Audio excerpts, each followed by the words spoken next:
just to formalize and effectuate to officialize rather the meeting, I'm going to officially call this Senate Standing Committee on Fiscal Affairs budget hearing to order. Today is Thursday, August 20th, 2020 at approximately 1:38 p.m. here in the Senate chamber in Capitol Hill, Saipan. Um, at this time, the chair recognizes Jolene Tagwell to call the roll.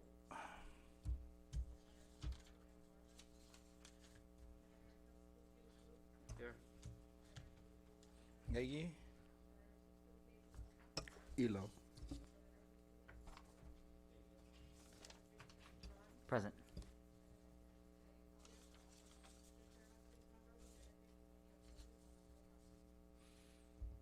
with 6 members present, we have the number to constitute a quorum.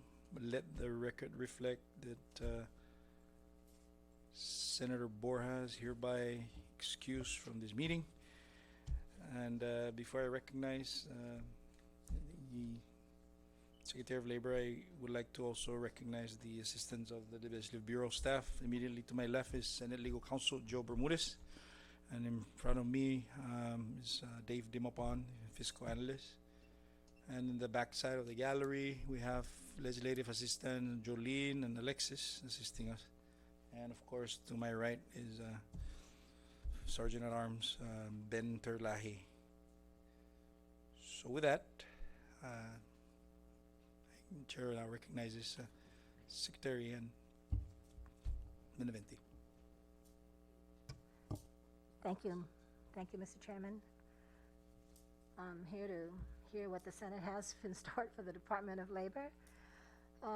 Truly, my mind is not focused on this budget hearing, but I'll do my best. To introduce the team from the Department of Labor, I do have Directors Jacqueline Nicolas, our Administrative Hearing Officer, Timothy Aceivo from OSHA, Jeffrey Camacho, Acting Director of Enforcement, Eugene Tebatab is the Director of Employment Services, and I also have admin staff, Linda Yurabamal and Rio Mostales. Okay. And so we actually just put together a package of documents. I hope you've received them. It's a very small amount of documents because our budget's a very small budget with FY 2021 on the horizon. We have received a budget from the government that has gone down, of course, understandably, with all government agencies. Our staffing has remained the same with the exception of the implementation of the Pandemic Unemployment Assistance Program this year. So we've gone from a staff of 26 to a team of over 60 at this point in time.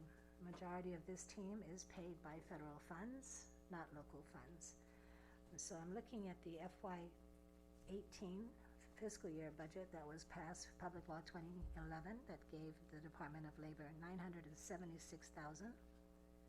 In FY 19, Public Law 2067 appropriated $1.6 million. And then FY 20, Public Law 21-8 appropriated $810,000. It's my understanding that for FY 21, the recommended budget for an appropriation for the Department of Labor is at about $500,000, $510,000. The department continues to receive and apply for federal grants for OSHA and the Workforce Investment Agency. That's two programs that have been very helpful in carrying out workforce development initiatives for the Department of Labor. We also received some funding from the contract worker, transitional worker fees from USCIS. We also received some funding from the U.S. Department of Labor for foreign labor certification and some other programs.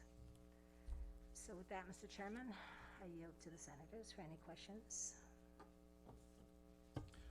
Thank you, Secretary Benavente. Just in the outset, before I recognize the members, so with the financial creativity and your hard work to get all those infusion of outside general fund, you're able to carry through all your mandated responsibility, no, through the Yes. course of this fiscal year. Understanding, Yes. I'm not even thinking of the PUA adjudication and all that just yet, but I don't want to. I want to just focus on the general appropriation. So, yeah, I think it's okay to ask this as chair of this committee. Are you in support of the proposal by the administration for DOL? I believe we have no choice, Mr. Chairman. We do have the Pandemic Unemployment Assistance Program funding many of our staff, if not 100% of them now. So to answer your question, of course we could use additional funding, but if this is what has been appropriated for the Department of Labor, we will make do with what is given to us. And it's understandable in light of the economic situation, COVID-19, worldwide pandemic crisis. Yes, we will make do with whatever is appropriated to the department. Thank you, Secretary. The chair now recognizes any of the members to pose a question to Secretary Naventi on the budget issue. Anyone? Or any suggestion from the members? Senator Kirigua. This is Mossy, Mr. Chairman, and good afternoon, Secretary, and to everyone who are here this afternoon. I probably have only one or two questions on the governor's submission on volume 2. Is this correct? That most of your employees at labor are 80-20 in salary? Is it correct? It's showing here that there are a number of employees who are paid 80% and local and 20% federal. I believe, Senator Kiribati, that is yes, that's an estimate amount, 80-20. Any possibility that they can be increased a little bit higher from the federal side? There's always a possibility. We have to submit a supplemental budget request and get approval from U.S. DOL for that. Okay, Mr. Chairman, how are you for now? Okay. Thank you, Floor Leader Kirigua. Any other member? Senator Igisomar? Thank you very much. My question is with respect to Madam Secretary Bandani wage and hour. Is that a division under labor? And how is that operation with labor? Is it wage and hour division? We don't have a wage and hour division. We have on Saipan the U.S. Department of Labor wage and hour division, but in the CNMI Department of Labor, we don't have a wage and hourly division. Is that office in any way the U.S. related to your office at all? Are you housed together or just collaboration? Just collaboration. We are not housed together. We have an MOA with U.S. Department of Labor wage and hourly division with Patrick Candeletta, the director who is stationed on Guam. So we do have a collaboration with training programs, and if we need assistance with some information for investigations or some data, we ask them for the help. So maybe I'll rephrase my question. Is there any personnel in labor or assets that is involved with the wage and hour as far as a personnel MOU assigned to wage and hour, or it's just nothing at all? It's a collaboration only on the executive level between you and wage and hour US. That's correct. We do not have any staff with the U.S. wage and hour division. Thank you very much. Thank you, Chair.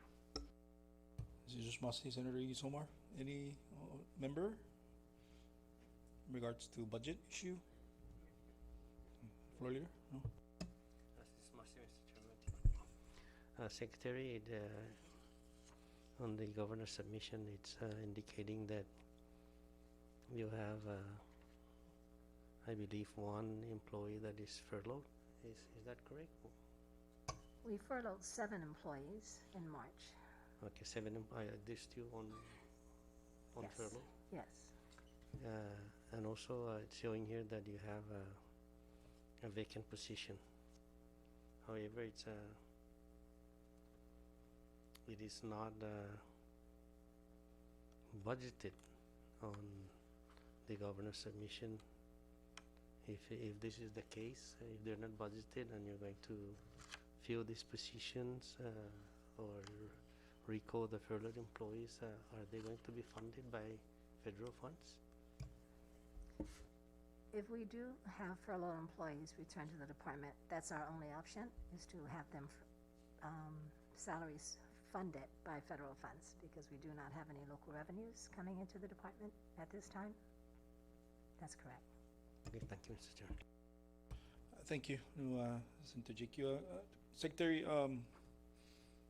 just for clarification on the governor's volume 2 revised budget package for fiscal year 2021, it is understood that you have a significant amount of, as what you indicated earlier, no, the OSHA consultation agreements, PUA Administrating Cares Act, WIA dot program, WIA youth activities, WIA dislocated program, dislocated worker, at approximately a little bit over $2.5 million. So that's pretty much all of it is personnel, no?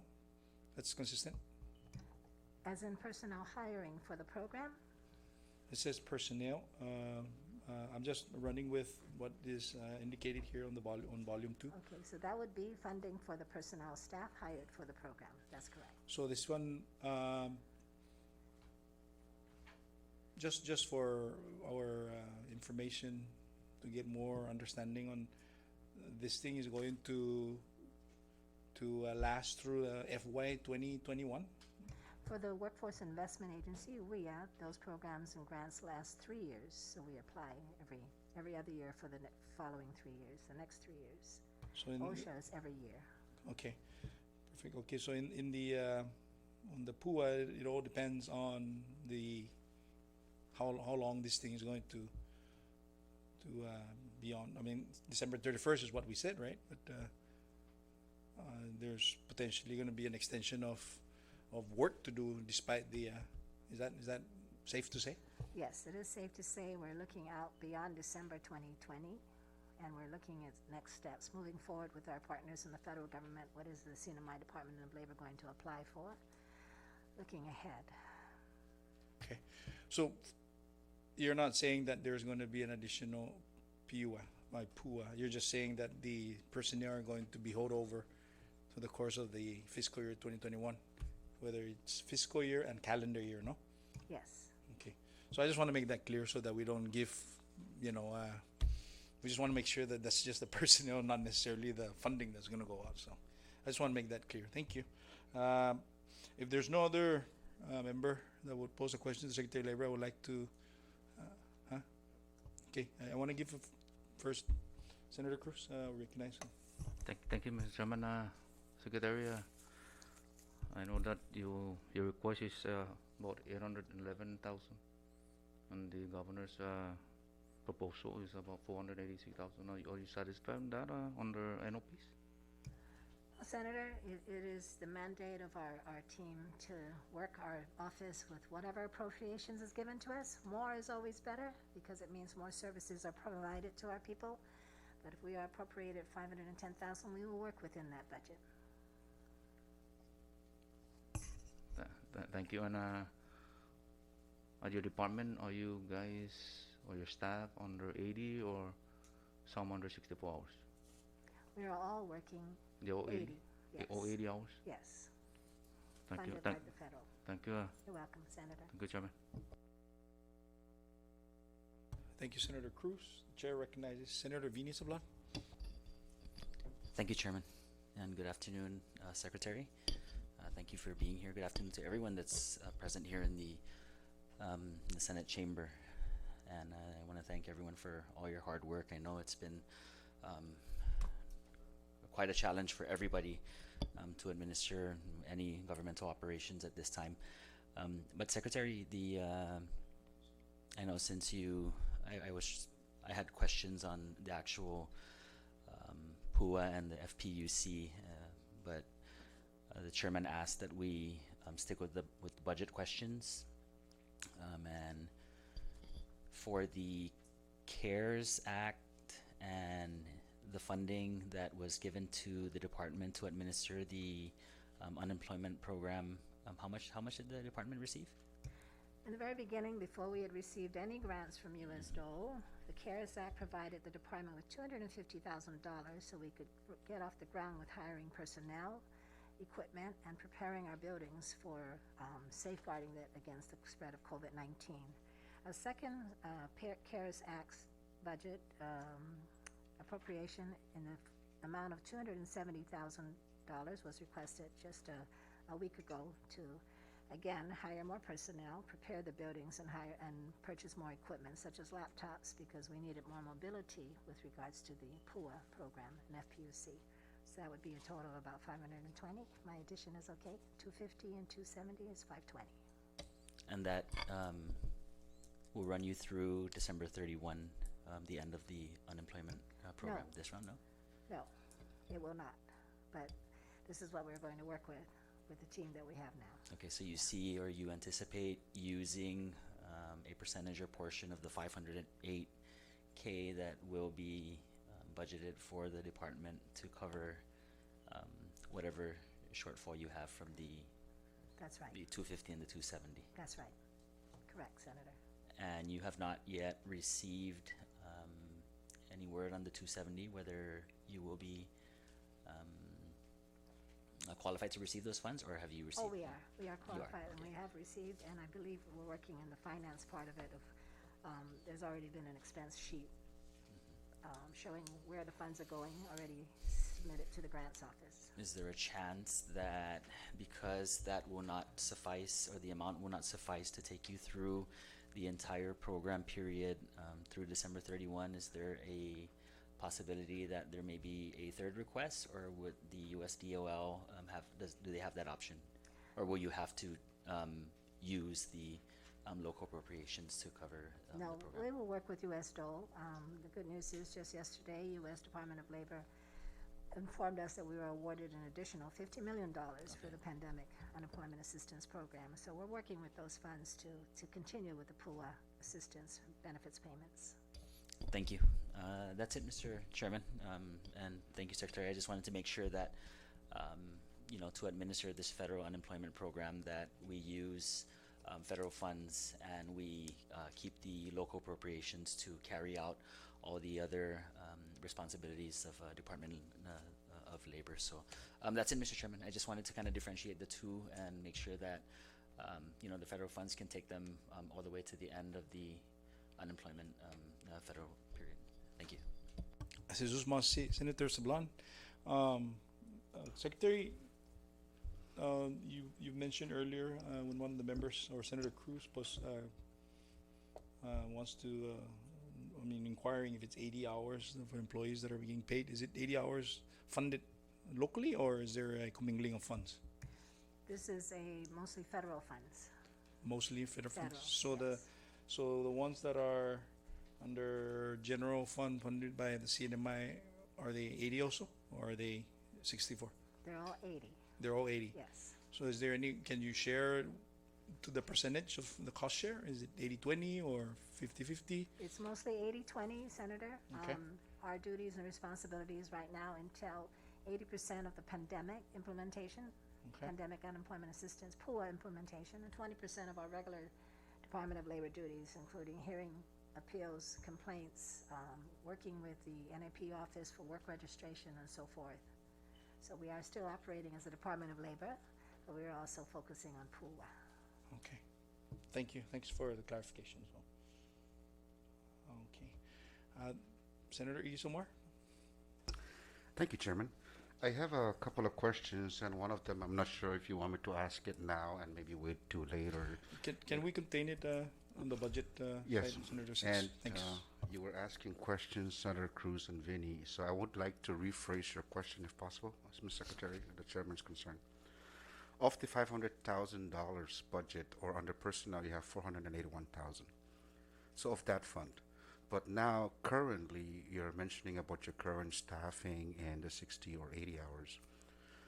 I'm wondering, the current personnel, are all the personnels getting paid all federal funds currently that you have here listed as 22 FTEs? or do they have sharing of federal funds that's being paid to these current employees of 22 listed? Their majority are federal funds, Senator. So, if the majority are federal funds, in the current budget request of $481,000, which is from the House, is it safe to say, hypothetically, that I can take that money away from you and not give it to you because the federal is paying them? I don't mean to say that that's what I'm going to do. I'm just Right. trying to. I was going to say, is that a trick question? 'Cause I was going to say, So, no. so you have 481,000 for personnel, and what I'm saying is, if these 22 personnel, as you're saying, are getting paid by federal funds, then the 481,000 is not needed then because federal funds is paying for them, or is it a 50-50 share where the 481 is really stated, which is not clearly stated, that the 481 is a 50% local share to the federal funding share that's paying for them, or is this 481,000 that is needed to pay the 100% local share of these employees? Or Vicky, do you understand what I'm saying, Ms. Vicky? So which is it? It is absolutely necessary for the 481,000 because the federal funding is going to end in December. By law, CARES Act says that the pool of funding will end in December.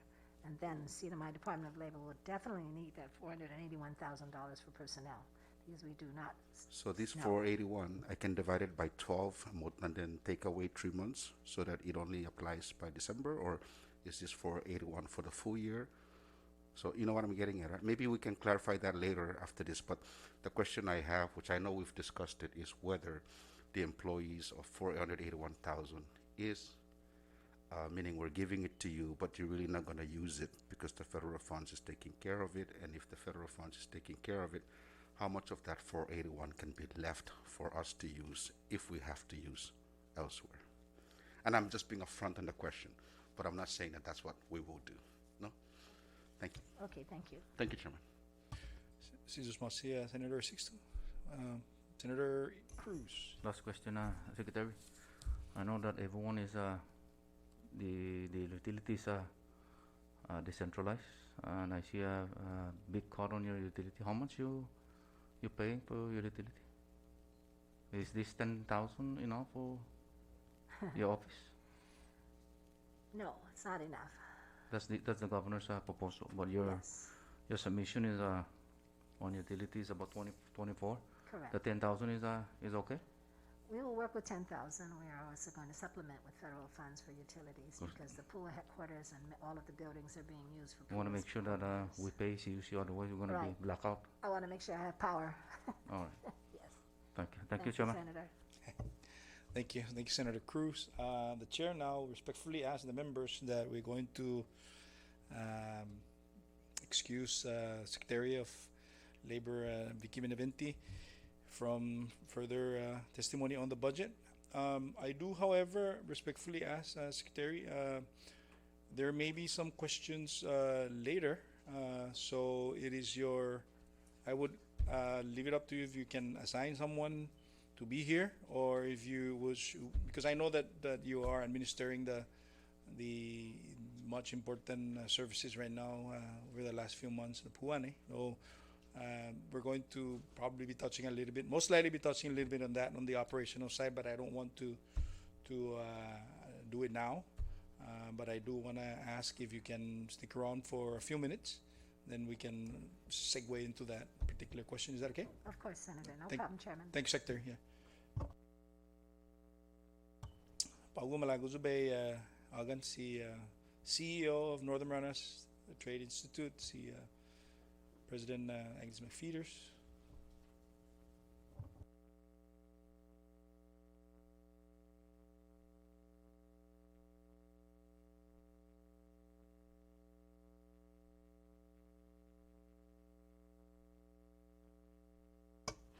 Thank you, Mr. Chair, for giving us this opportunity. But before I start, my name is Agnes McFeeters. I'm the CEO of NMTI, and I have with me here our Vice Chair of the Trustee, Ray Pangilinan, and he has to leave around 3 o'clock. So we're very privileged that he could join us here today, because this morning we have, for the first time, the Committee on Transition meeting. So we are at least moving ahead. We're very grateful. We are expressing our sincere gratitude for giving us this opportunity to address your committee. Although, as you know, NMTI was not included in the budget in both submission. After reviewing the list of agency being funded through the general funds or under the CWF, we noticed that NMTI, a public technical institution, was not on the list of agencies in both submissions from the governor's office to the House. However, though, we did notice that Ladi Academy, a non-governmental training agency or center, is recommended by the administration for CW funding. This is very disturbing as to how NMTI should continue providing its mandated services according to Public Law 2092. Without the CW, we cannot continue operating. The Senate's assistance is even more crucial now that our plea for assistance in the lower house was left unheard. And we received news just now that about a day or two ago that the budget was passed without any amendment correcting our absence as the governmental agency that provides skill training. If this has been an oversight on the part of the administration and House, we beg you and your colleague to consider NMTI and as an essential educational training institution for our community, and plead for your consideration to include NMTI's financial needs during the upcoming fiscal year 2021. Fiscal year 20 was a hard time for NMTI because, as you all know, it was vetoed, so we did not have access to that funding either. We were fortunate that the governor gave us $300,000 to open the institution, and then the House and the Senate approved last year, which we carry over the $250,000, and that's what got us into providing the education of our students. Also, we received $420,000 from CW, and it was at that time we were not aware as to who was the expenditure authority, so I requested it to the department, to the Secretary of Finance. Just about 4 weeks ago that I was informed that the Department of Labor was appointed by the governor to be the expenditure authority, and I apologize to Vicky for not addressing our need to her earlier because we were not made aware of that action. I hope our government will have more coordination in informing people that needs to know what needed to be known so we don't have to be in this type of situation. Right now, all of our people are furloughed. However, they come and volunteer to see that we will get ready for the opening if we receive the $200,000 that we are requesting to the Department of Labor, so that we could open our classes in September, at least middle part of September. We have registered students over 300 students in January, and when we received the notice that we have to close, we completed the so-called in every one of our curriculum, we have to go through modules. So we complete the modules, but not the level of that particular traits. So we owe the student for us to complete their level. So in essence, they're still active students, and they're still our students, and they continue calling us when are they coming back and when are we going to open the school. We also received many inquiries from students stopping by, asking us when are we going to open our program, and students are taking application to apply, but we can't tell them right now when. I am hoping that we will get the 200,000 from CW so that we could be able to open our school in September. I have my staff here also with me. I'm sorry I did not introduce them. Mr. Rabaliman, he's there over again, just going there to assist what needed to be assisted. And our other staff is also here. There are other staff that come on a daily basis or whenever I need them. But I am there also on a daily basis, unpaid also. Mr. Rabaliman had been volunteering in assisting us to get our school ready and comply with COVID requirement so that when we receive the fund, we will be able to open our school. And if there's any question, Mr. Chair, I'll be very happy to. All the questions that you have asked me in your letter, we have submitted to your office. Sizos Masi, Ms. McFeeters. This time, the chair recognizes Senator Iggy Somar to address your question to the CEO for NMTI. Thank you, Chair. Thank you for addressing the question over to me.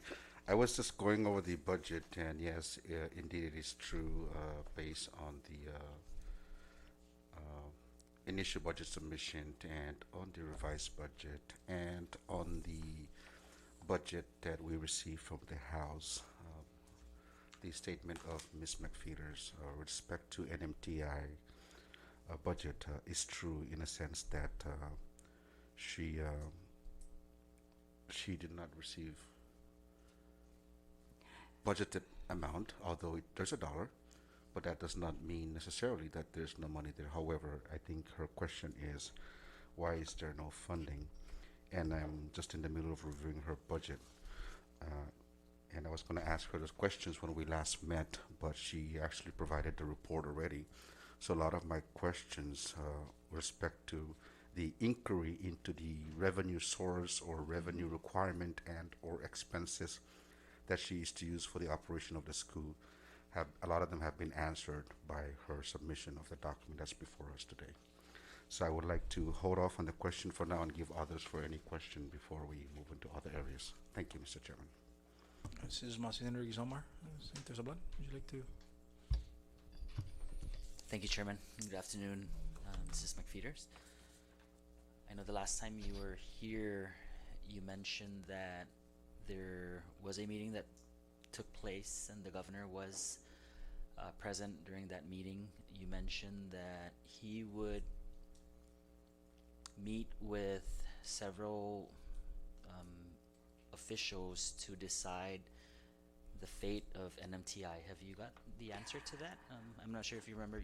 You told us that the last time, so I wanted to see if Yes, you've had any we had information. a special board meeting, and because the board and I, as the CEO, determined who should be furloughed and who should not be furloughed. There were 4 people that I recommended not to be furloughed because we need to prepare. We cannot close the institution so badly, but the governor feel that other people that I said should be furloughed should not be furloughed, and I should be furloughed. So to make it easier, I think the board understood that we don't have the money, so the board recommended that everybody should be furloughed. So we did. Everyone was furloughed. And I asked the board that I will be working without being paid because we cannot close the institution.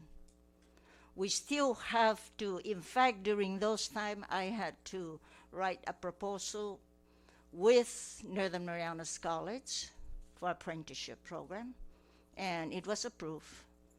We're not the recipient because we're not accredited yet as an institution. Hopefully, if we continue, we will be accredited based on what we had been doing at NMC and the way we are preparing the institution, and we will be able to receive more federal funds once the institution is accredited. And also that our students could be able to receive direct federal financial assistance from the feds if it's accredited. At this time, they can't. So the institution is open, and I'm there every day. And visitors come in, students come in. I also have to open the school for the high school that is occupying the facility. And from time to time, I call my staff if I needed help, and they come. They sign a commitment letter that if I need it, they will come without any pay, and they did. So these have been for the last 3 months. This is the way we operate for the last 3 months. The governor says that he would like to meet, he and the lieutenant governor would like to meet with the board and reassess NMTI. Am I saying correctly? Because he's the member of our board, he's our chair, vice chair. Maybe the questions should be directed to him. Thank you, Auntie Agnes. So there's no communication or information on that reassessment to date, to now. No, but we are fortunate that at least we are complying with the law now. This morning, for the first time, we have our meeting. Vicky was there on a Zoom. You know, we're privileged to have a Zoom. Some of our members of the committee couldn't come, so one of the representative from Rhoda, we met with Zoom. And the meeting went well, and we're moving ahead so that we comply to what the law says so that NMTI will be a complete institution, governmental institution, and follow the law. Okay, so NMTI solely relies on funds from the general fund and the CW funds, correct? For its operation, NMTI relies on appropriation, which we are requesting for about 400,000. If our students receive financial aid from the scholarship, local scholarship, if all of them receive as they applied, we really don't need appropriation for the operation. That is sufficient for us to operate. But not all of our students receive. Also, the amount that they're receiving it doesn't pay the cost of their education. But for CW, we had been submitting for the last 3 years 1.3 to complete all the programs that we have been, and we had been submitting our report on that also. And as I submitted to you, I provide the chair the audit of last year, and I could also give you the audit of the last 4 years, and they are all clean audits. We use our penny wisely, very wisely. And we had been receiving 1.3. This time we're asking for 1.8 because we know also that we have money coming from the feds. I know that.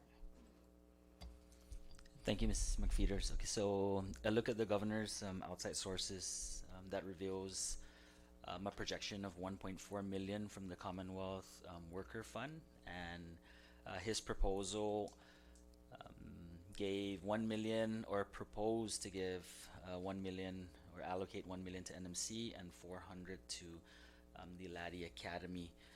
We did receive transmittal House Communication 21-167, and this references the House Bill number 21-124, and that's the budget that that's the House version of the fiscal year 2021's budget. And in the schedule, the adjustments that they made, they did take away the 400,000 to Laddie Academy. I'm not sure if you're aware of that. It was not placed under Schedule A. It was not placed back or it was not placed to NMTI. So that is that I just asked our fiscal analyst about that and where did they place the 400,000, but according to our fiscal analyst, it was untouched, no, Dave?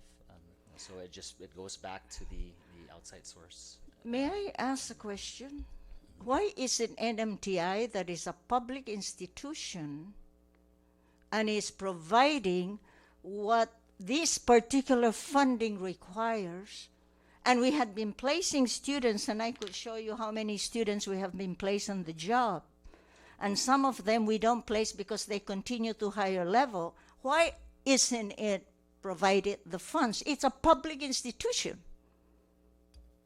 That's right, I agree. I was just confirming the information that we got from the House to inform you of the what happened in the deliberations of the House, and comparing it to the proposal of the Yes. governor.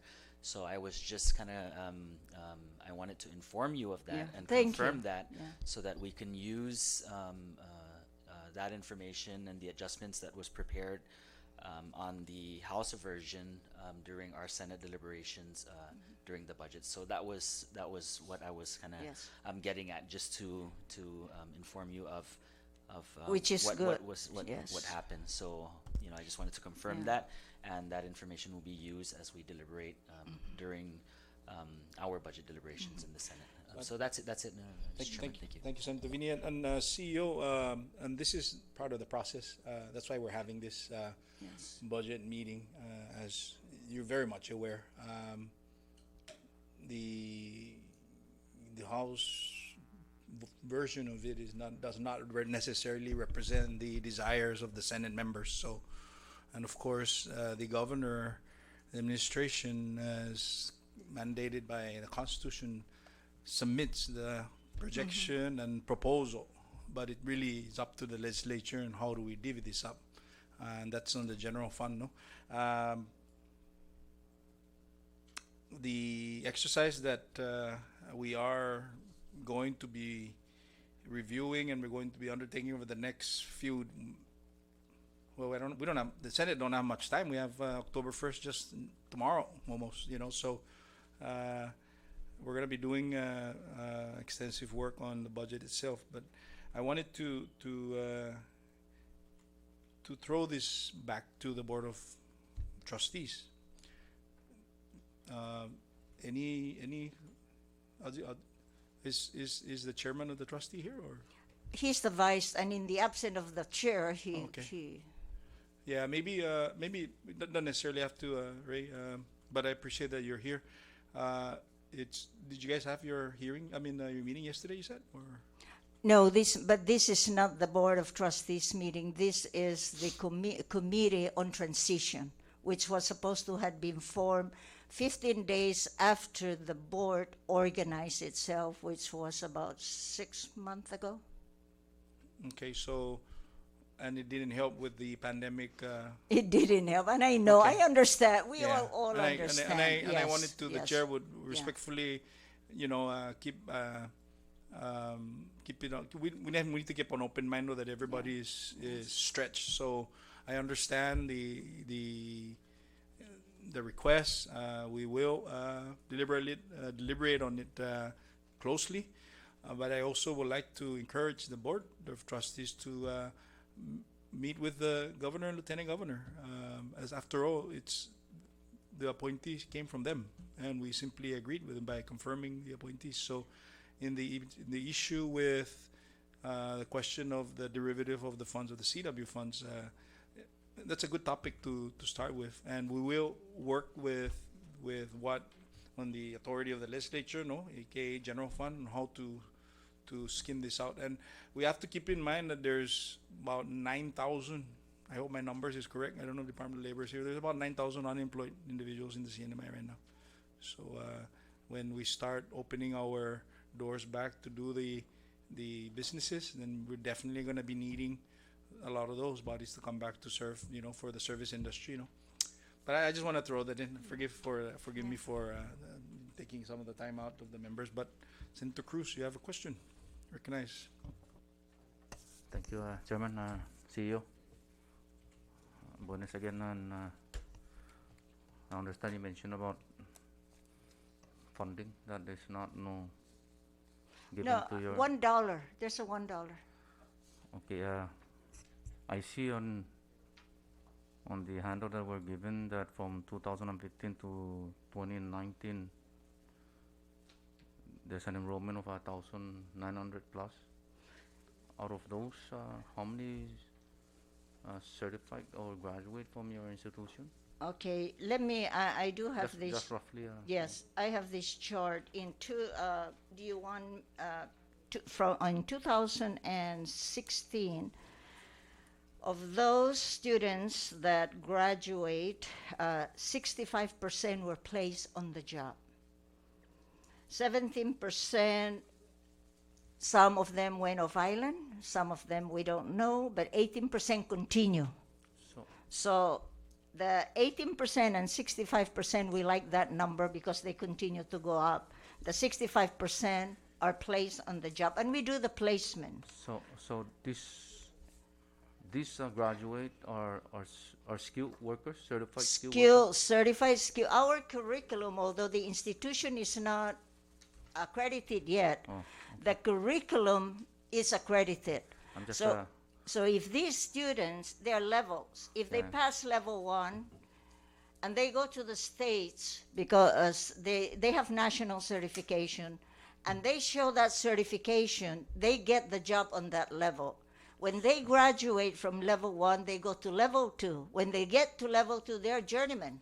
I'm just trying to understand because of accreditation matters. Yes. And I'm just trying to understand that because it's not accredited institution. The institution is is not. Still a certified U.S. certified. That's why our instructor has to be certified also. We don't hire any thumb, dick, and Harry instructor. They have to pass the test. Even if they show me their credential, they still have to go through that and have to pass the test to teach that particular traits. When they pass the test, that's when they're able to teach electrical or plumbing.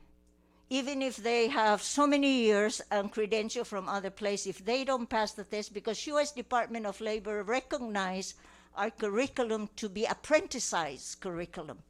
So if we use that, if CNMI applied U.S. apprenticeship program within the CNMI, our curriculum is already certified by the U.S. Department of Labor.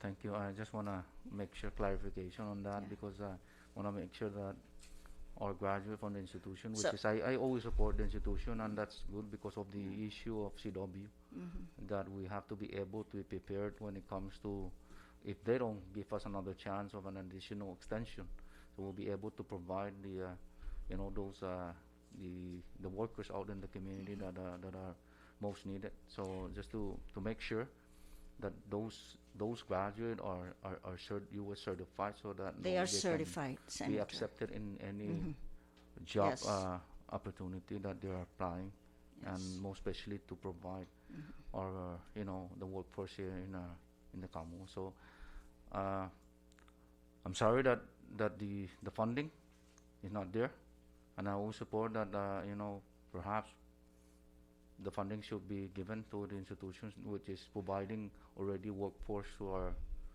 our businesses. Like I said, we cannot always rely on CW because it's beyond our authority and control whether or not we're going to be giving an additional extension on that matter. So again, I thank you and I appreciate your patience and understanding. Thank you, Mr. Chairman. Thank you, Senator Cruz. Thank you, Ms. McPheeters. The chair recognizes floor leader Kirua. Just want to say, Mr. Chairman, the $1 that is in the budget gave us the opportunity to put more. Okay, that's what it means. We'll give you $1 and you can put more. So I'm pretty sure that the Senate will take that opportunity and put more in there. Now the CW funds, that's always a question every year because it is not projected. It is not a projected funds. It is an actual money that is put in the CNMI treasury. So we don't project. The CW funds is not projected, and even if the budget that is submitted saying projected, it is not projected.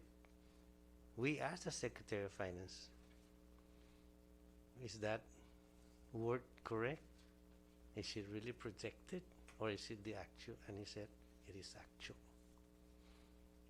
We have also found out that there's more money under CW that is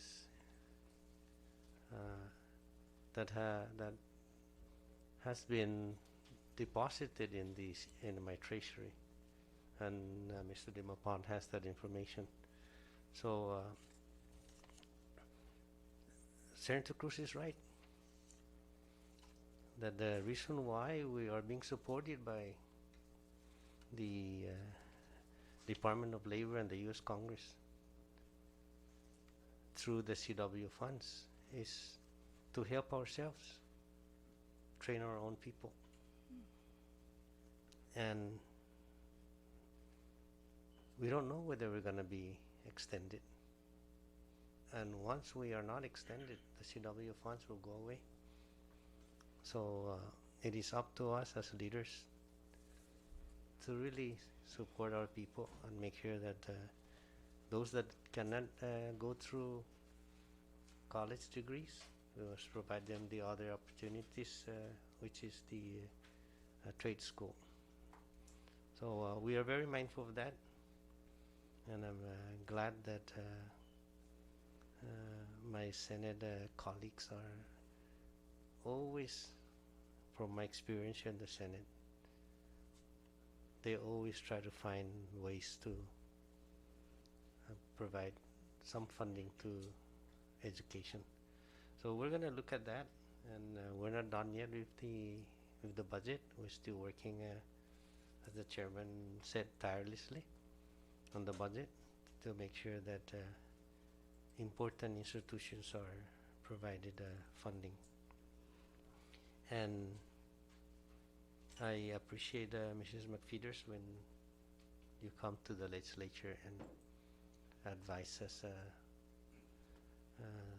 from time to time how NMTI is doing and how can we of help to our students at NMTI.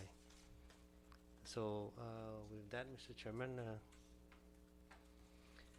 I have no questions, but I will keep in mind as we deliberate on the budget, and of course everyone in the Senate, the importance of the NMTI institution. In the governor's transmission, the governor indicated that in this budget there will be no non-profit agencies that will be provided funding. So we're mindful of that, and as we work on the budget, we're going to come out with a budget that support our students at the same time as other important agencies here in the CNMI. Mr. Chairman, I yield my time. Thank you. Citizens Masia, Floor Leader, Senator Kiriwa, Senator Igisomar. Thank you, Chairman. Chairman, I would like to, if you don't mind, may I direct my question to Vicky, to Ms. OMB? We're having this is a budget hearing, so please do so. Ms. OMB, I just wanted to make sure I understand the situation before we totally jump to conclusion. I know that hopefully if our Secretary of Labor is here, maybe we can dialogue if necessary. But Ms. OMB, Vicky, the budget of NMTI, is there another source of fund that maybe your office in reviewing the budget with the governor that she may have other sources, or maybe I'll just rephrase it.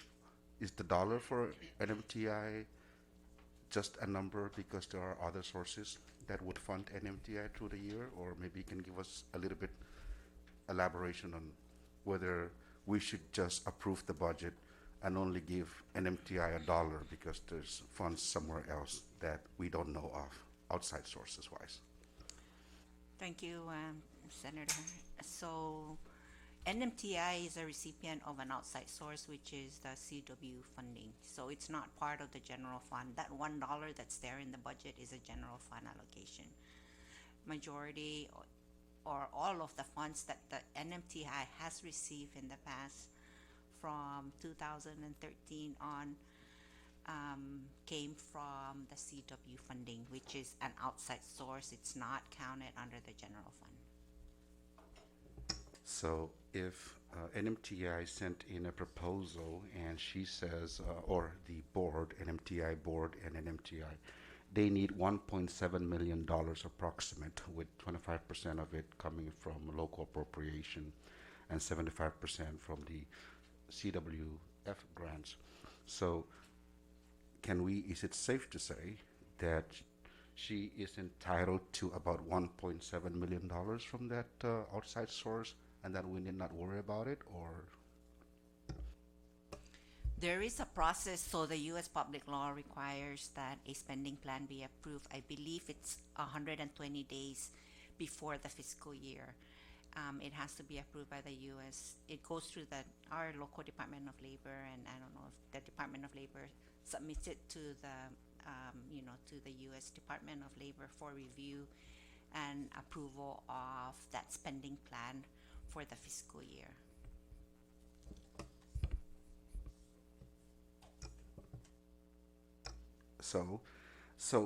In trying to understand, because we have a budget for NMTI at $1, and we have these processes that are in place, and NMTI is anticipating an operation of about 1.7 million, and we have this process you're talking about. So would it then be safe to say, on our part, that if while we're working on this budget, we can assume that and this fund is with labor at the moment, Department of Labor Control? Well, all of the funding is received by the CNMI Treasury, so it's deposited into the CNMI Treasury account, and then the allocation is made based on the approved spending plan, and those spending plan goes through the CNMI Department of Labor, who also vets it through the U.S. Department of Labor. Okay, so I'm trying to anticipate what the Senate would do or what we will propose.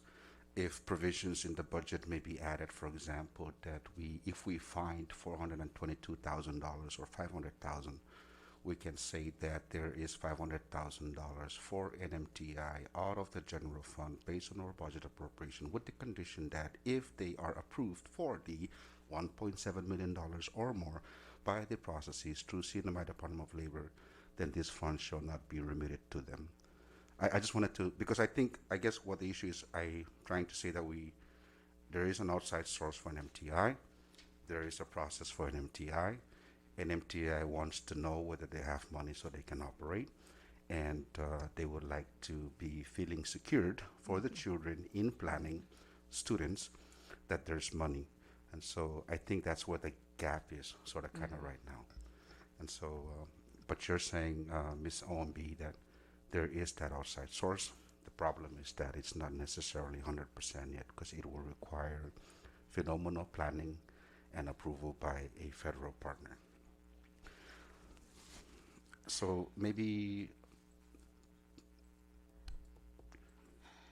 and this is for fiscal year, Ms. Olmi, this is for fiscal year 2021, right? Starting October 1st.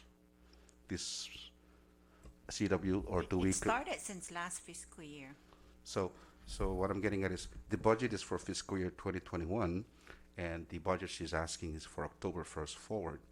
But currently, does NMTI have funds via Department of Labor through this process that is available for NMTI to use today if they get an approval to open from the COVID task force forward to October 1st? Or They can seek for an allocation under the CARES funding. If the secretary has not depleted all of that funding allocation, they can seek a request for an allocation through the CARES Act, so that their facility can be retrofitted to be in compliance with this pandemic environment. So last question, Ms. Owenby. Sorry, I'm asking you because I'm taking the opportunity that you're here. Based on your authority, do we currently know whether we have CW1 funds that are in accounts for use that haven't yet to be used? Or do we have a balance before the next tranche or release? I think that question should be posted to the Secretary of Finance. Thank you. A very good answer. Thank you.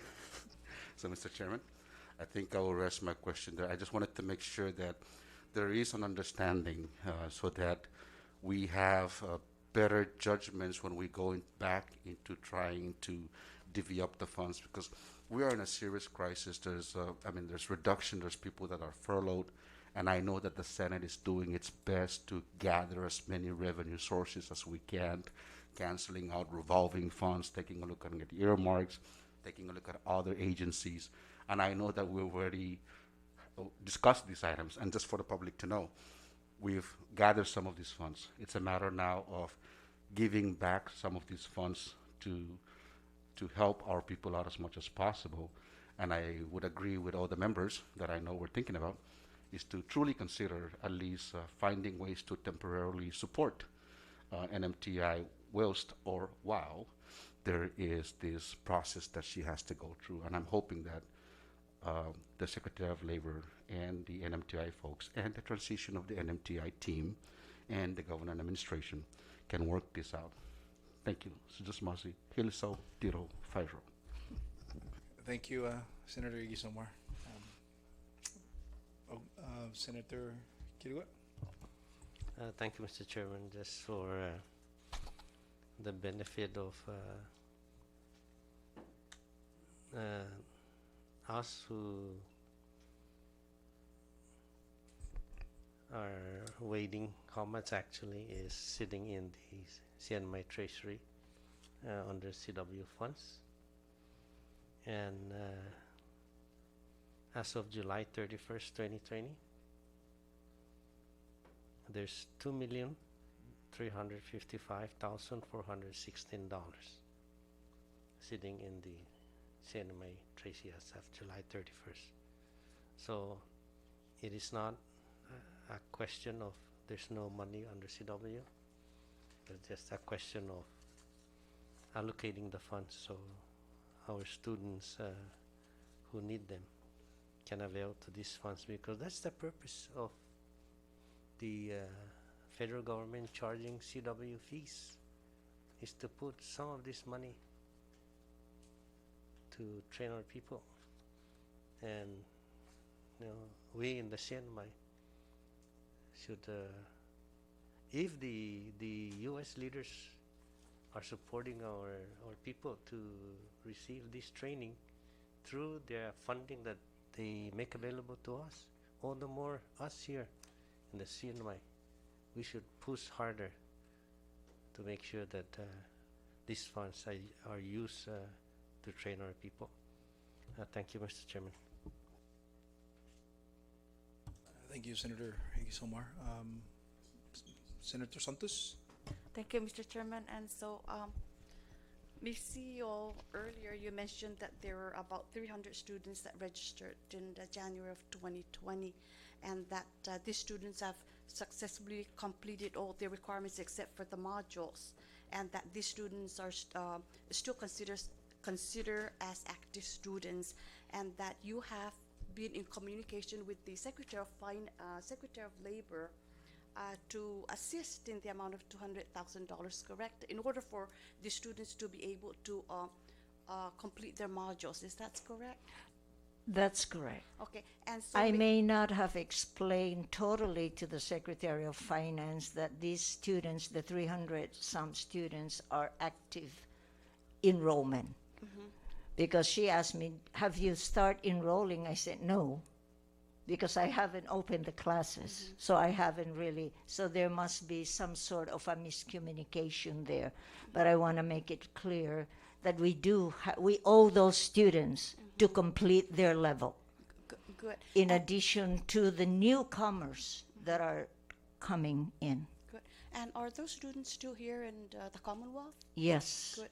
Yes. And so, what was the Secretary of Labor's response? Actually, there's a continuous communication, and we haven't really finalized our communication. When was the last communication? When was the last Um, update of information? My last letter was earlier in July Of this year? of this year. Yes. June. Let me see. Requesting for funds. Yeah. In July. June. I had been communicating with finance in June, and then he told me, oh no, you have to ask labor. So then I communicate with labor, because I wanted actually our teachers to come back in August to start the preparation. And in that letter, what was the response? What was the information given to you with respect to your request of $200,000? Well, the Secretary of Labor has so much to do, to be honest with you, that probably when we submitted our report or documents that she requested, it may not have gone to her directly. So she felt that we haven't submitted documents that she has requested, but I have written to her and gave her all of the dates that we have submitted. There are a couple of documents that was inadvertently not given to her is the budget of 2020, because we submitted it to the legislature, because at that time we did not know whether we have to submit to the Department of Labor. So we submitted it to the legislature, our request. And so I submitted that also to her, but I did not send it way before that. So I did submit. The other one was the MOA that she was asking, but I have written back since March, I guess, asking if we could amend that MOA to clarify what does that MOA mean when it says apprenticeship, whether apprenticeship means U.S. apprenticeship program, because apprenticeship can be used for, any on-the-job training, the jargon. Are we serious about it? So my question was that. Secondly, I also asked that if we could change the MOA from 15 days after we get into the quarterly to give us at least till the end of the first month, 30 days, so that all the bill will come in, so our report will be more accurate. But I did not receive any. Probably they didn't show us, because I just heard now her budget is not that much, so maybe she doesn't have enough help to look at all of the things that we had been corresponding. So I never received feedback on our recommendation to change the MOA, but I went ahead and signed it because I needed the money. Even those things were not clarified, even if it's not clarified. But that was the thing that I was holding back. I didn't sign the MOA because there were two issues there that are very essential for us educators to understand. What does she mean by apprenticeship? Is it U.S. U.S. Labor Department recognized apprenticeship program, or we just take the jargon and use it? Thank you for that, Ms. CEO. I know that our Secretary of Labor is still around here. She has not been dismissed because she's going to be calling back for another subject, and Yes. we would bring this matter Yes. to her attention. And I am sure, I hope she finds, because Vicky had always been very, very receptive when we ask her. But I know she has so much with the poor. Oh my God. I still have people, many of our people are still, I think they all got their pool already, so I don't feel so bad. Thank you for that again, Ms. CEO. You are right that NMTI's books are clean and that NMTI is a public institution, and therefore NMTI deserves to be given appropriation from the general fund. And like the rest of the members here have mentioned earlier, we are going to be deliberating on the budget, and we are on the same page to help identify funds for NMTI. And so with that, we thank you for your presentation this afternoon, and thank you, Chair. I have nothing further.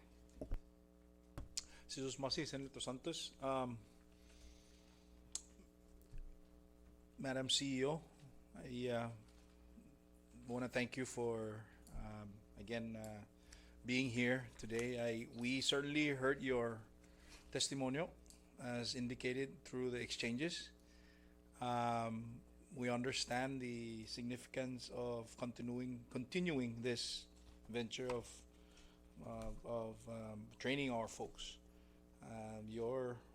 We're listening and we're watching, but we ask that we continue this dialogue, whether this venue or even through just what you do extraordinary. You reach to the offices, and I thank you for that. The concern that all of us share is that these funds are not going to be. I mean, we're lucky, we're fortunate that it's a 10-year window, no? Mm-hmm. And in that, there's all kinds of provisions in that the U.S. law that mandates us to train our people by way of the institution, the NMTI, and that's the reason why we supported that legislation to make that as a public institution, and we support it. We will continue to support that.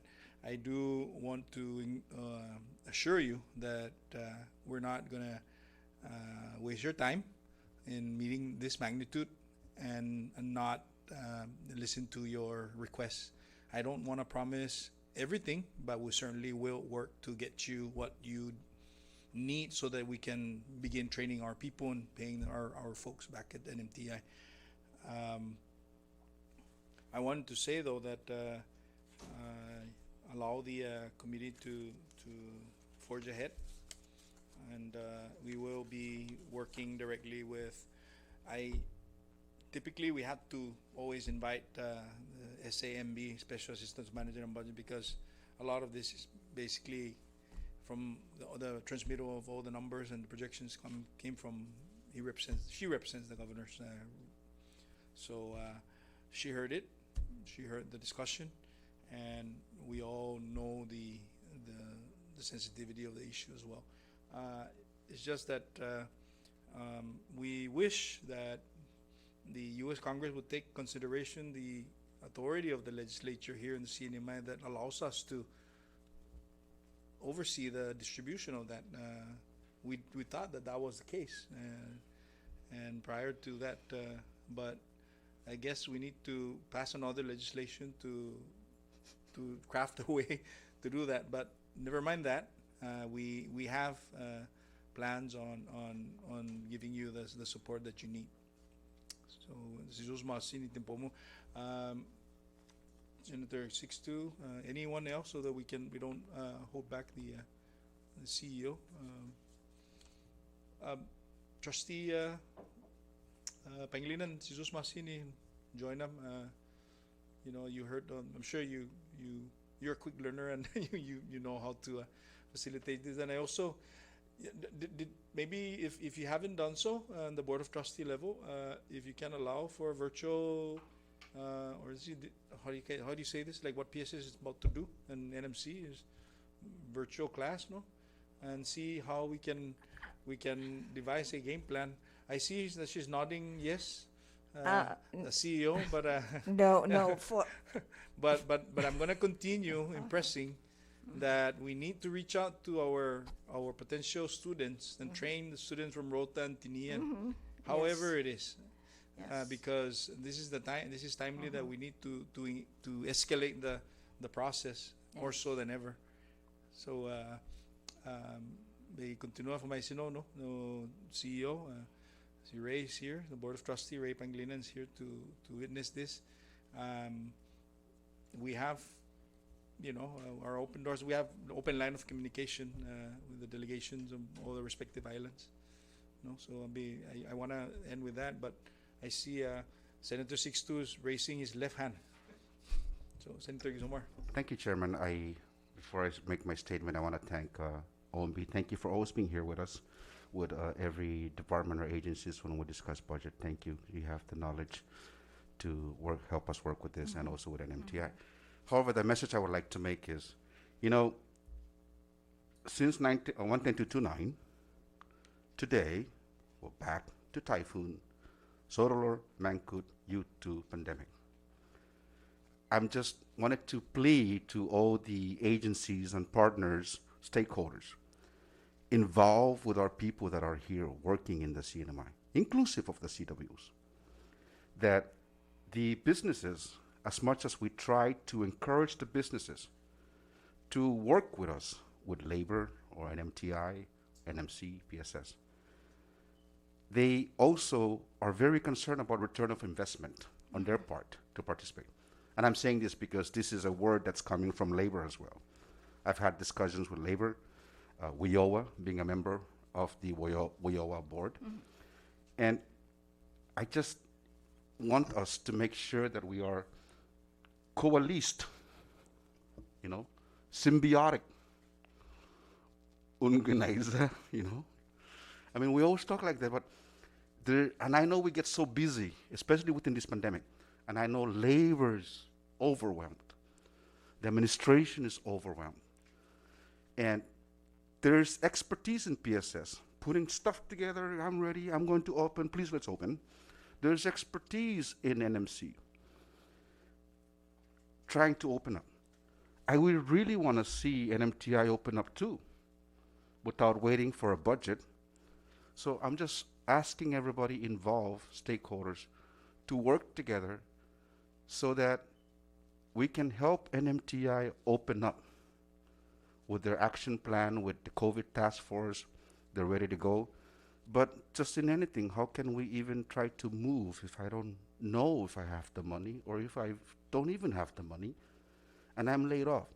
And I'm saying that because the people that are really injured at the moment, as we are having all these discussions and waiting for the budget passes and waiting whether there's money coming from CW or not, are the people that needs the training. Whether it's training for a regular job or whether it's an apprenticeship, whatever title classification that is, we just need to get our acts together. I'm not scolding anybody. I'm just saying, including us, legislators, because I've had discussion with the House and with Labor and Secretary staff in looking at ways of how we can put our funds together to give labor to be able to provide trainings and give monies out to NMC and NMTI and all these corporations. But if we're not together, we will never get it done. So all I'm asking is everybody, please, let's find a way to make it happen. Because in hearing all these things, there's a lot of things I cannot just say, but we can almost all read between the lines of what's happening. And I just hope that let's un corazón, un organiza, KKMP, let's do it together. This is Marcy Tiro Faisal. This is Marcy, Senator Sixto Iggy-Somar. Well said, sir. I believe, Madam President, we are ready to close this budget hearing. Again, I want to thank you for joining us this afternoon and answering the call of the members. We will be notifying you. We have a deadline that we're racing with, aka a budget appropriation for FY 2021. We heard you. We are listening, and I'm sure the other members share the same statement with me. So I thank you. Members, you may be excused now, ma'am. Thank you. I want to ask if the Secretary of Labor is here, or any representative that can assist the Senate members to answer some of the questions outside of budget. Okay. Thank you, Trustee Pangilinan. Appreciate it. Now, see you on Tinin. And OMB, would you're free to go if you wish to. I think this is primarily on the PUA, no? So short 3-minute recess. Thank you.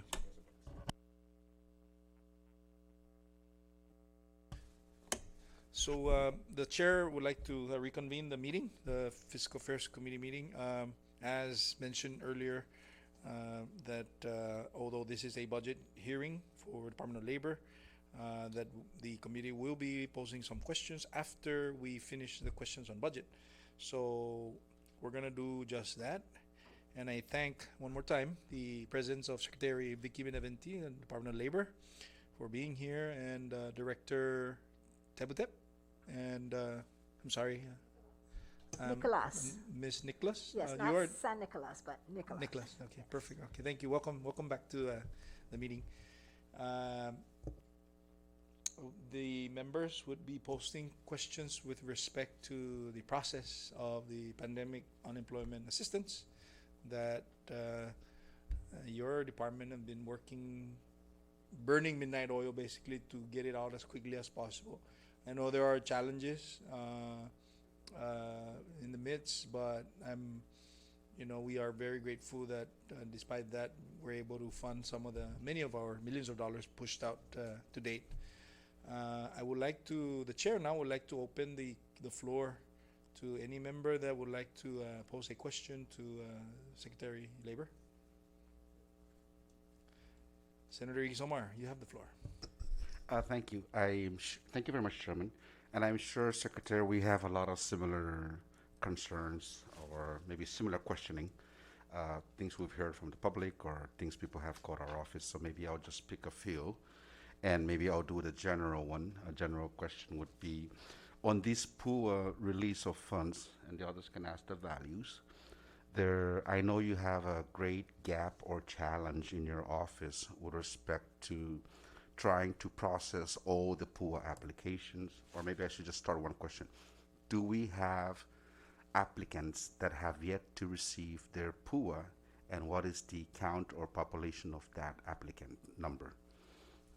Senator, we received 8,700 PUA applications since June 17, the launch date. Yes, we do have some who have not received their benefits. We are inputting 1,500 hard copy applications this week. That was the goal, because most of them, 5,000 plus, have already received their PUA benefits because all their applications issues were resolved. Some of the issues on our online portal have been resolved, and it's still an ongoing challenge. So out of 8,700, 6,000 to 7,000 we feel have been getting their PUA benefits initial claims, and then another several thousand will be receiving weekly claims in the next few weeks. That's what we are processing at the same time. So if I hear you correctly, based on 8,700 and the 5,000 plus that are okay, I'm calculating about 2,700 that possibly have not received a penny at all from PUA because of technical or administrative. About 1,500 are being processed now. These are hard copy applications. So of the 1,500, so I guess just going back, Secretary, so you can understand the story behind it is, gitodo justicia manaplika, whether online or hard copy. What is the number of those people that have not received, whether they're going to receive it tomorrow or not, but as of today, have not received a penny at all from any of their PUA application? There are less than 2,000. Less than 2,000. And then in these less than 2,000, I'm sure that there's a lot of recommendations of how to, there's people that believe they're experts out there. So I'm just trying to see, of these less than 2,000, how long before estimated that we can rectify or help them or be able to put a penny in their pocket of these 2,000? How many days are we looking at, and time and resources that we can be able to satisfy at least those that are qualified to receive a penny in their pocket? My goal is to have them all processed within the next 2 weeks. Okay, so with this, you've maximized all your resources for employments to help these. I mean, is labor still helping people directly, or is labor helping people directly like With- walk-ins. Of course, yes. All right, thank you. So Yes. for now, Yes. labor is available.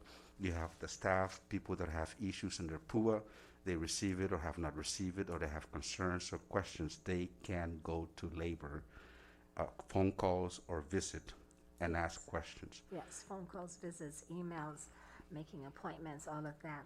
I have to remind everyone, this is a new program. It's never been implemented before in the CNMI.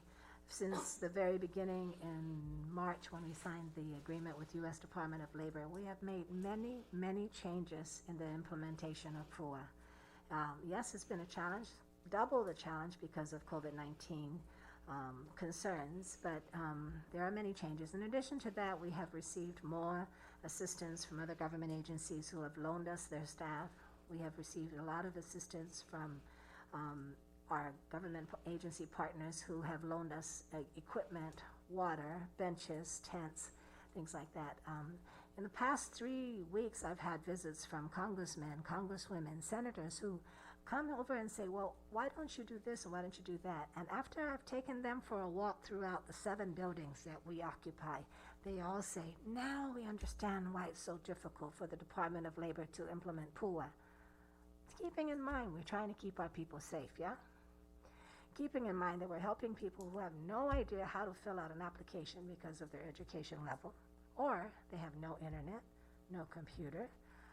They refuse to read the handbook for instructions because it's too complicated. So those are the types of individuals that we have, our heart is pouring out for them because they're suffering even more with unemployment, with issues that are so high stress. And so you can hear it in my voice, yeah, that I'm also stressing. That's why I have Jackie on my right, Eugene on my left to poke me if I get out of hand and start to say something that's not relevant to this case. I'm trying to present to you, senators, that the CNMI Department of Labor has implemented this program, and every phone call, every conference call we have with U.S. Department of Labor, they always tell us, keep up the good work in protecting the integrity of this program, because there are suggestions. For example, why don't you have PUA at this building and down at multipurpose and up at this center, and then we would have to have applications that are out of our hands, applications that have very sensitive information, social security numbers, bank account numbers,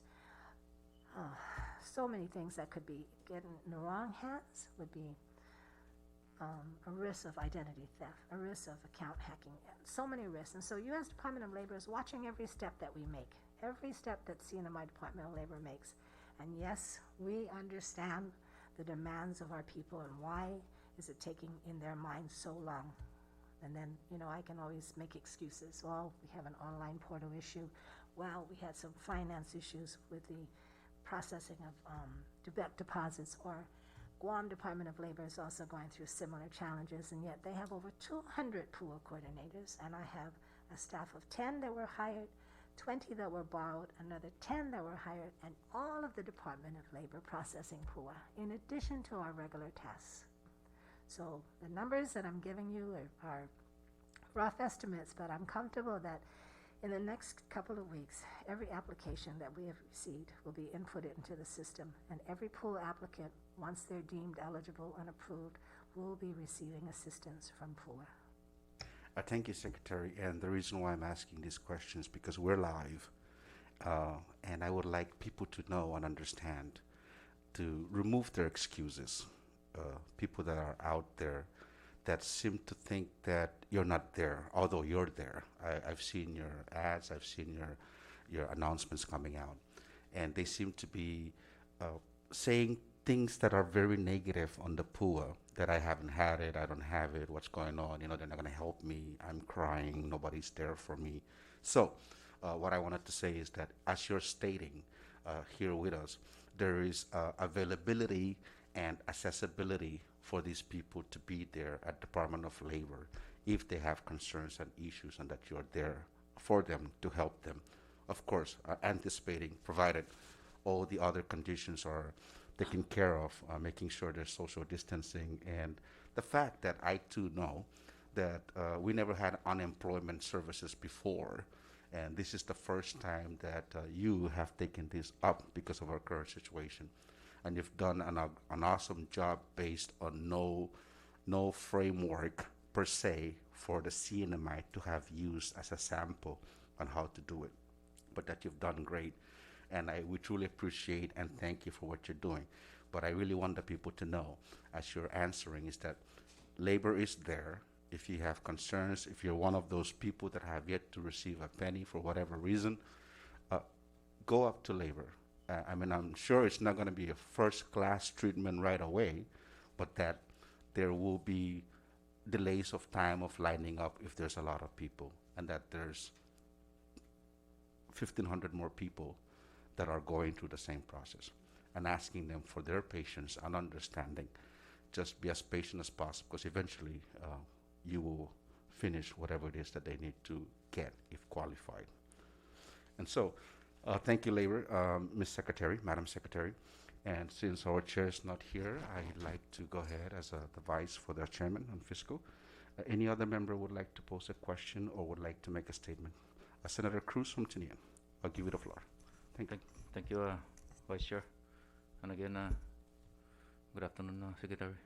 I know that it is very hard for your department also with the process of the poor assistant. Online application, is it monitored by CNMI labor and processed by CNMI labor or US labor? CNMI labor. Online application. Online CNMI labor, hard copy CNMI labor. Or just CNMI labor? Yes. The reason why because I asked that is because I've received so much calls in regards to complaints of individuals that are qualified and individuals that are not qualified.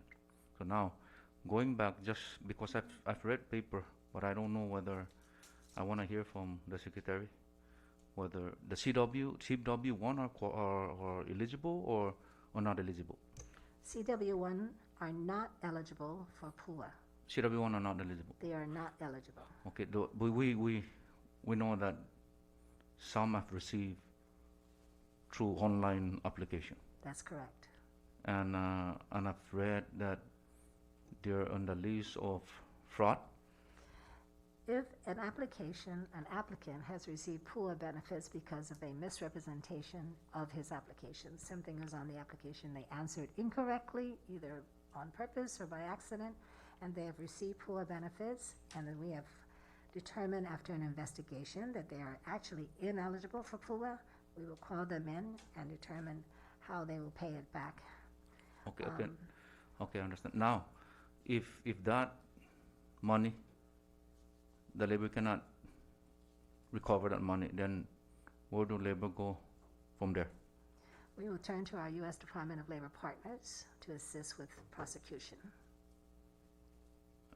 We have a system already in place, Senator, here on island for appeals determination. I just want to make sure that they're really not qualified, because I just learned 3 days ago that still some CW are still receiving PUA through direct deposit.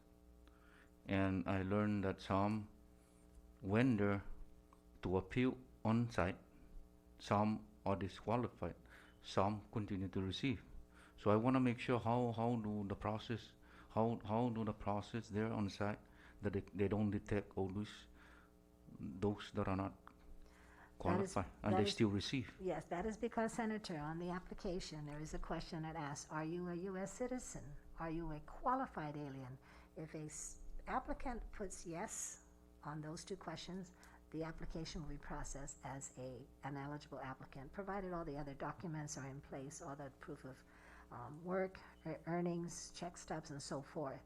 And then when our BPC unit, the Benefit Payment Control Unit, sees a list of a non-qualified pool applicant, for example, someone who is a non-U.S. citizen that we know through a SAVE check with our USCIS partners, we have to call them, bring them in, and explain this is the process. You have to return that back, and you are not eligible for pool benefits.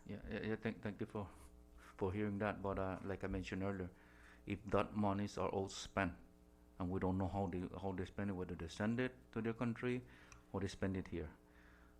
In that regards, if they cannot come up with the money, how do we recover from that? Because there's no employment.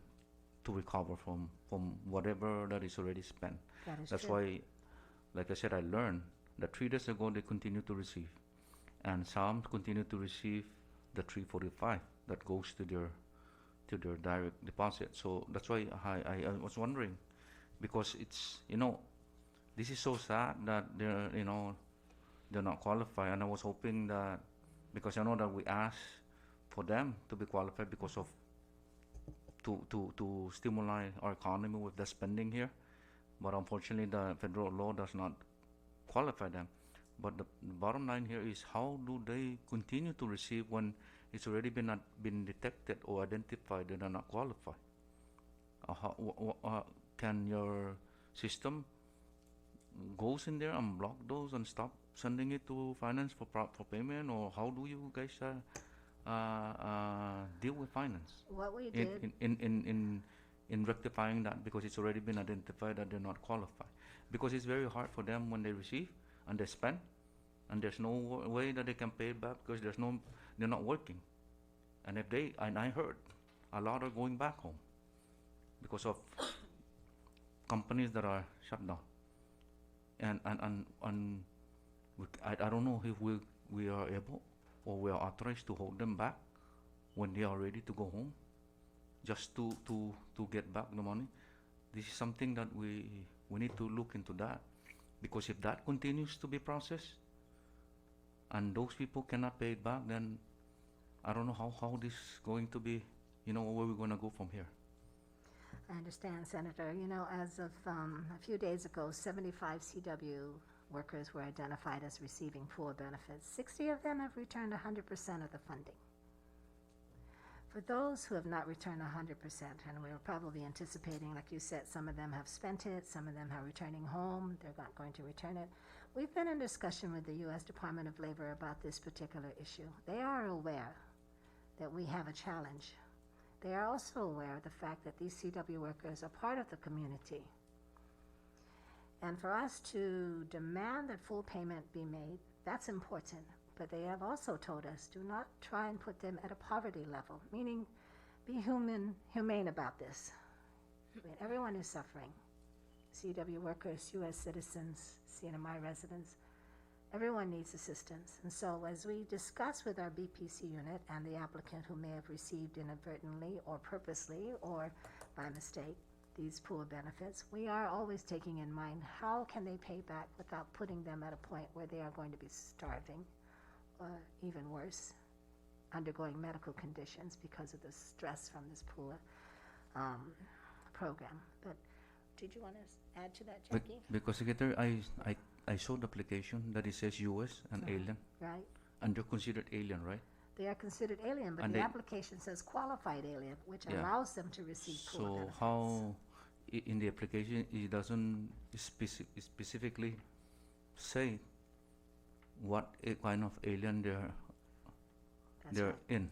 That's right. Because now when I saw the law, it says legal alien, permanent resident alien. Those are qualified, right? Correct. But it's the alien word there is just, it's a broad, and I think that's the confusing one there that makes them qualified because of when they press alien. And I believe there's some part that they answer that they're CW, they answer that they're CW, and how did they this thing get away with that when they mention that they're CW but they still receive the poor? Again, it is an application and misunderstanding by the poor applicant. Would you like to elaborate, Jackie? Press red. Press it again. There you go. If I can just add that everyone that received a paper application from the department was given a benefit package and information as to who is eligible, how the program works, and what exactly is defined as a qualified alien. So when they're given that package, they are given the responsibility to read and understand that program before answering these questions. And when they answer the questions, whether or not they are a qualified alien authorized to work in the CNMI, they attest under penalty of perjury that that is what is actually true based on the information they've been given. I understand that it's a very legalized definition, meaning it's hard for a lot of people to understand what a qualified alien is, especially since it's not written directly in the CARES Act, but written in a separate act. So it was hard to understand, and the community education part may have been lacking. But when we did our part to really try to make the clarification that a non-U.S. worker would have to be a qualified alien. And with regards to individuals who have been receiving and have been deemed as an overpayment or non-qualified, our BPC unit understands that there's no waiver of PUA funds. Unfortunately, because of our main goal is the integrity of this program so that we can protect these funds and provide these funds to those who are eligible. Integrity is very important to maintain, and integrity meaning we are required to retain or obtain those funds.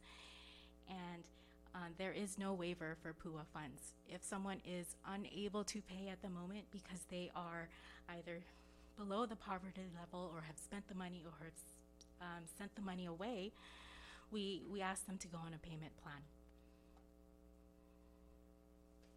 Thank you, Chairman.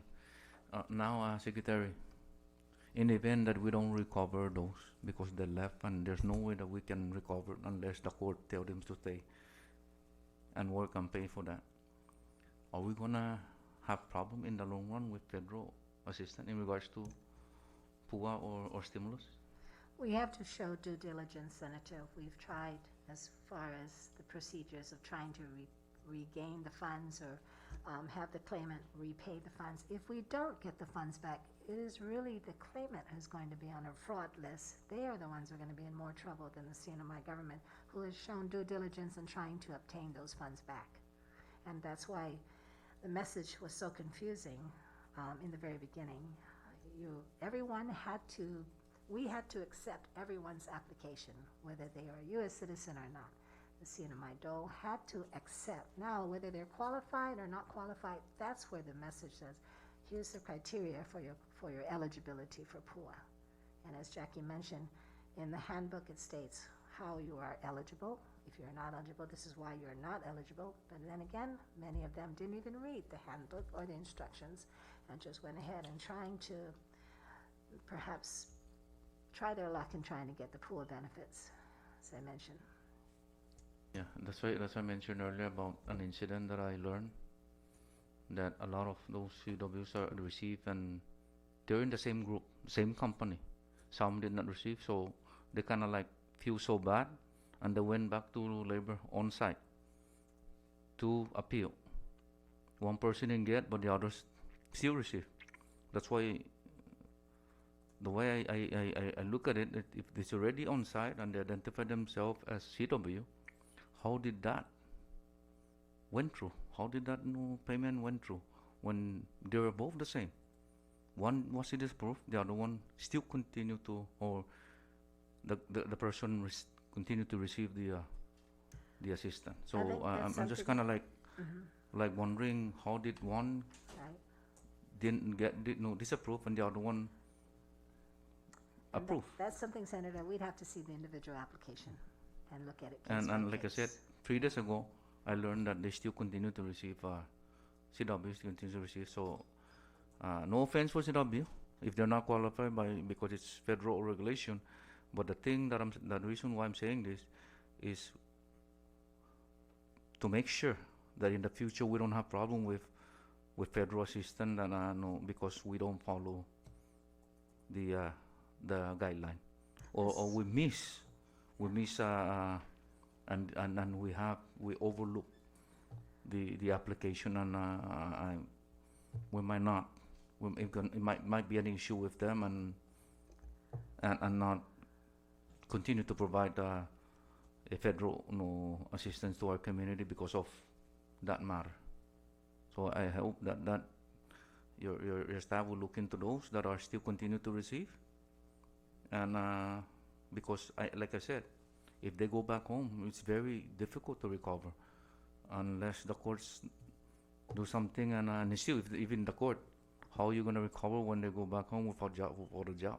Unless they return back home and they continue to work for the company, and then their names will reflect, and then that's how we're going to collect whatever they receive. But other than that, it's a big loss for the cinema. Also, I Thank felt to mention, Senator, that we did something different on the online portal. We had it separate the U.S. citizens, FSM citizens from all others. And so that was one way we could vet the names of people who might not be U.S. citizens or eligible qualified aliens. So we made that change. All right, before I give the floor to Senator Santos, I just want to follow up on Senator Cruz's inquiry. The CW1s, through their qualifications, they were vetted through USCIS, right, Secretary? And through that vetting, whatever the application process is, there is a responsibility put or placed upon the employer to take care of these people, right? In some sense. So in essence, every CW1 without the facts for me to refer to, their employers must be responsible for the lives of the CW1s for food, shelter, and right? That is a local regulation. Right? No, a federal regulation Federal regulation on as well. USCIS, because when you, just like the labor part of the CNMI, when we bring people to the CNMI, the employers in the CNMI had to sign off on the documents that they actually make about $40,000 or $30,000 to be able to afford the services given to the CW1.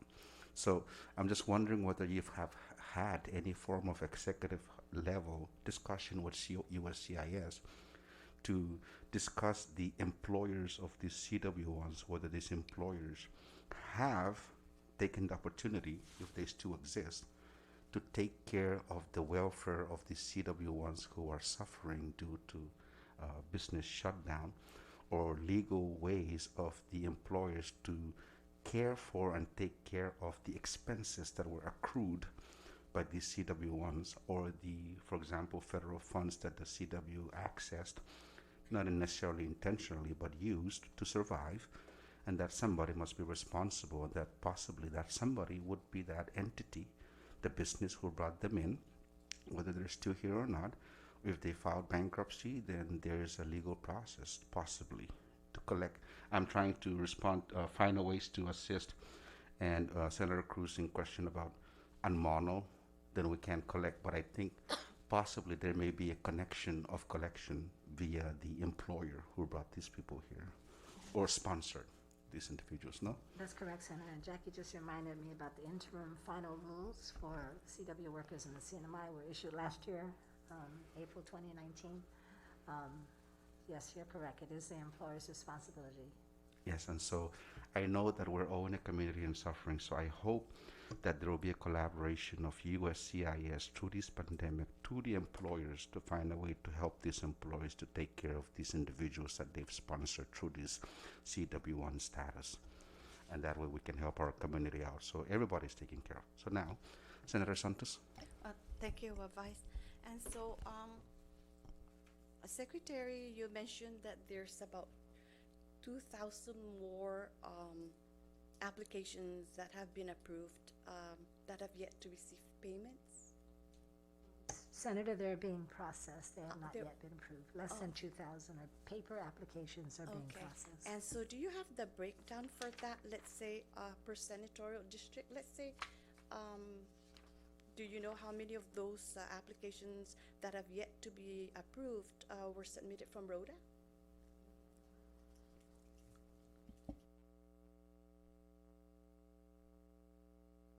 It's okay. And the reason why I ask the secretary is because I have been receiving a lot of calls from Rhoda who have yet to receive their PUA, although the applications have been received and have been approved. And these applications have been submitted through a portal, the portal system, since the opening of that system. And ironically, those who have submitted manually at the Department of Labor Rhoda, in fact, maybe just 2-3 weeks ago, have already received their PUA. And so may we know what may be the discrepancy in this situation? Director Tebeteb, explain that process, please. Right, Senator Santos. So the discrepancy may be a result of the applicant having issues, online issues, with regards to the claim. There are several types of issues that we could describe. Some of them being non-monetary issues. That's basically eligibility issues that the claimant may have responded to a question that flagged their online claim. So even if you submit the claim at around the same time, for example, June 17, if a claim has those types of issues, they first need to be adjudicated by human eyes, which are the adjudicators stationed at the Department of Labor. If a claim does not have an issue, it could potentially be going to the next stage, which is the actual benefits payouts of the claim. Thank you, Director. And so, in the event that there's any, let's say, like you mentioned, eligibility issue, do we inform the applicant through the portal system, or how do we communicate this to the applicant so they are made aware with respect to what is the discrepancy and therefore the applications cannot be processed? Right. So all of the claims that have issues are adjudicated by, once again, our team members. When a claim hits someone's desk and they see that there's particular issues with the claim, that's when they do their fact finding. As part of the adjudication process, the PUA worker will contact the individual with the issues on their claim so that they can fix it if it's possible to fix. Okay, so that's very good. And so, Secretary, I'd like to ask you, are we expecting more, anticipating more applications for PUA? In light of the economic conditions, I am expecting more applications for PUA as far as a continuation of PUA applications through December and beyond. Good, okay. Okay, so is there any restrictions to decentralize maybe the filing of application or the approving of the PUA application? Like Rhoda would process and approves its own, Tinian would process and approve its own. Is there any restriction? There is guidance from U.S. Department of Labor. Since I came on board right after Typhoon Sodalor, since before Sodalor, U2 as well, Manghood, U.S. Department of Labor insists that we have the centralized office handle all application adjudications and approval. It is to, again, protect the integrity of the program, to prevent the risk of having sensitive personal information released, and also, of course, to prevent fraudulent claims. Good, but we do constantly communicate with our labor offices, both in Rhoda and Tinian, should there be any concerns or any, other information that both offices are required to know. I am on the phone with both Rhoda and Tinian every week and sometimes every day. Very good. Thank you, Secretary. I yield for now, Mr. Chairman. Thank you, Senator Santos. Thank you, Madam Secretary. The chair recognizes Senator Sablan. Thank you, Chairman, and thank you, Secretary, and your staff, Mr. Tabuteb and Mrs. Nicholas, right? No San, just Nicholas. Okay, all right, I got that. I wrote that down. I got a lot of my questions were answered on you have that fact sheet that was provided to us, so that it really helps.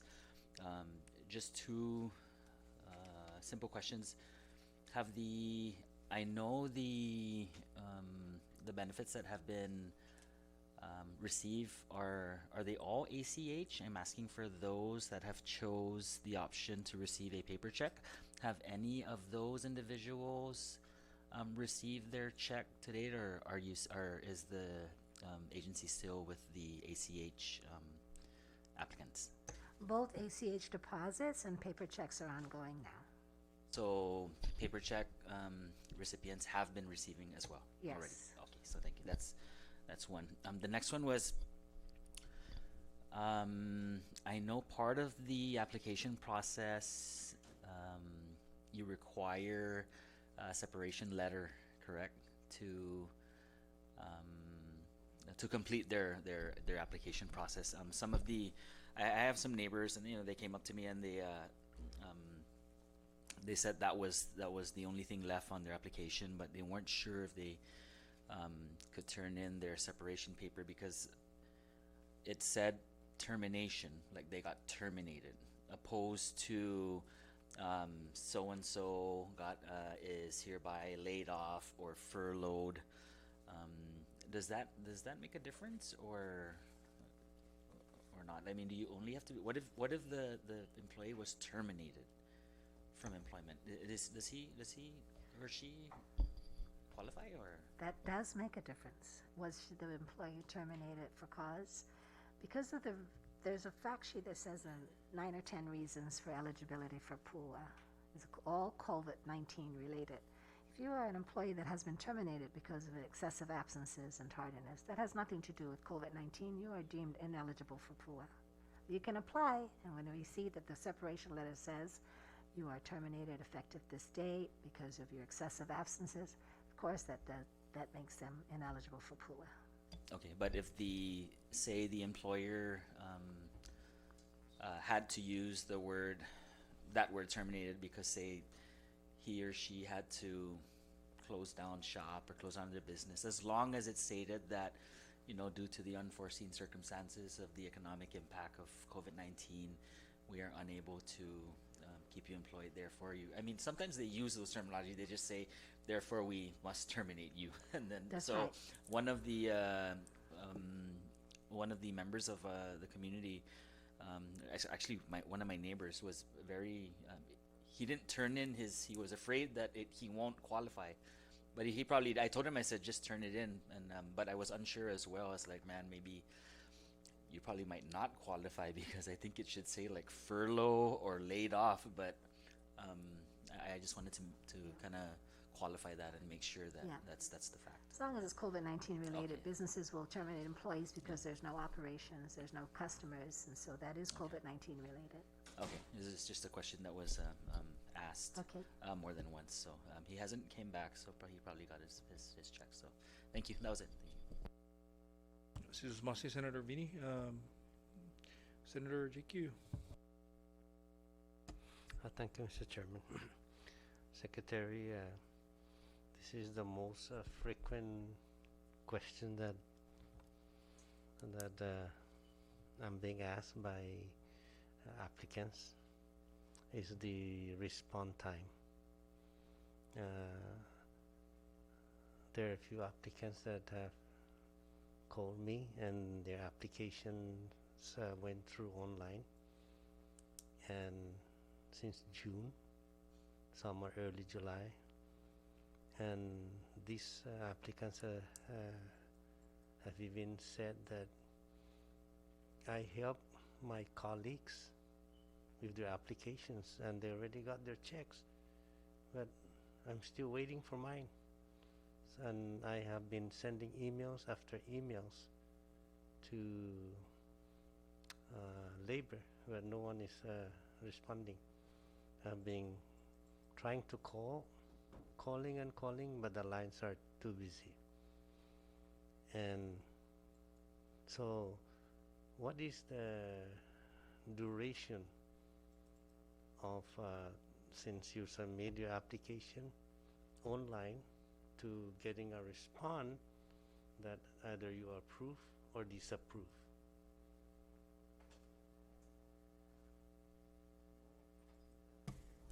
Okay, thank you for that question. So to answer I think you're alluding to response time. Your first question. That one, I mean, potential or theoretically, someone can help their friend apply online. Their friend can get the benefits first because it depends on how you answer the questions. Again, I've stated earlier that if you've answered the questions correctly, truthfully, the system will recognize that. And so if there are no issues with your claim, then you proceed on to the next phase of that claim, which is the actual payout of the benefits. But if you have issues on your claim, that's when it involves... Mr. Tebeteb, Yeah. I understand that. But when is the response to the applicants that you have deficiencies or there's a question on your online application, but that there's no communication. That's one of their concerns, is no communication. We're still waiting. And so let me give you another incident. This individual submitted an application in June, July, August, still no response. Email, no response. Finally, called a friend that has a family working in labor to check his application. So finally, the application was checked, and the person that checked it even was surprised. Why they have not taken action since June? So this is a situation, because if DOL is responding once they find any information that is deficient, I don't think these individuals will be complaining. They might probably go to labor and try to figure out what the issue is. So the frequent complaints is the duration of response from labor on their online. These are online applicants, and there's no response at all. Now, my next question is some, here in Saipan, the CNMI, there's a shortage of PO boxes. And if any of your family who is using the same PO box has received his or her PUA, the next person was put on hold and classified as fraud because of the same PO boxes. Although the Social Security is different, the bank account is different, but maybe the same last name, but using the same boxes, and put on fraud. And they didn't know that they were put on fraud. That's why they have not received any response from DOL. But when these individuals line up, that's when they get, they found out that is what is holding up their application, but there's no response from DOL. At least an email that, come in because we want to verify whether this is a fraud or not a fraud, so they can fix it up right away. And this is also another individual where submitted online, waited and waited and waited, and finally took leave at work and went online, and that's when they settle the application. So it is a response.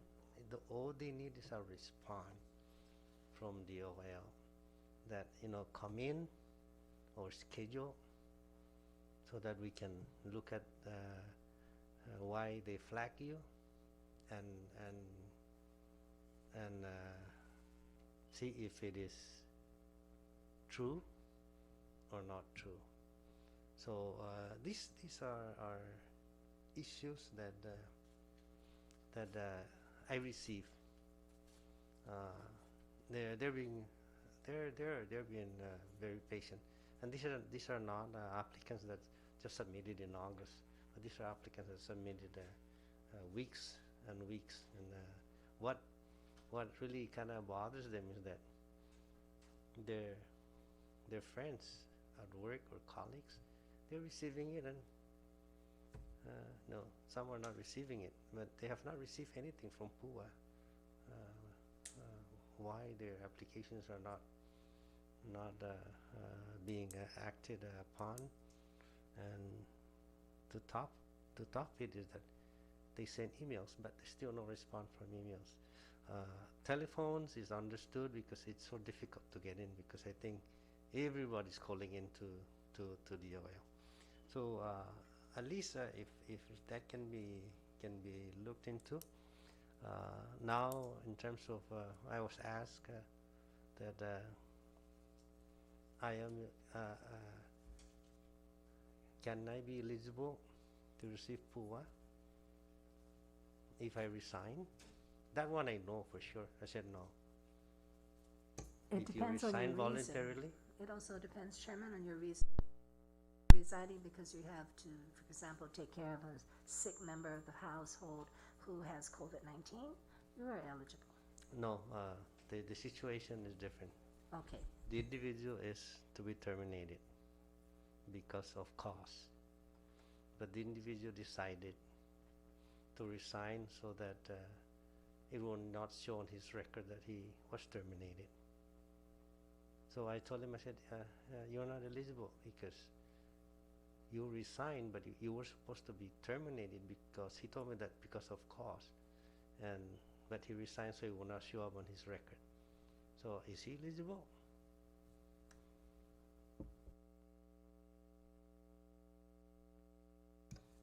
When we look into eligibility, there's a lot of steps. It's not just, is there a COVID-19 reason? We look at the reason. We look at whether or not you're able and available to come back to work if you were recalled. We also look at how much you're making, if anything, during a particular week.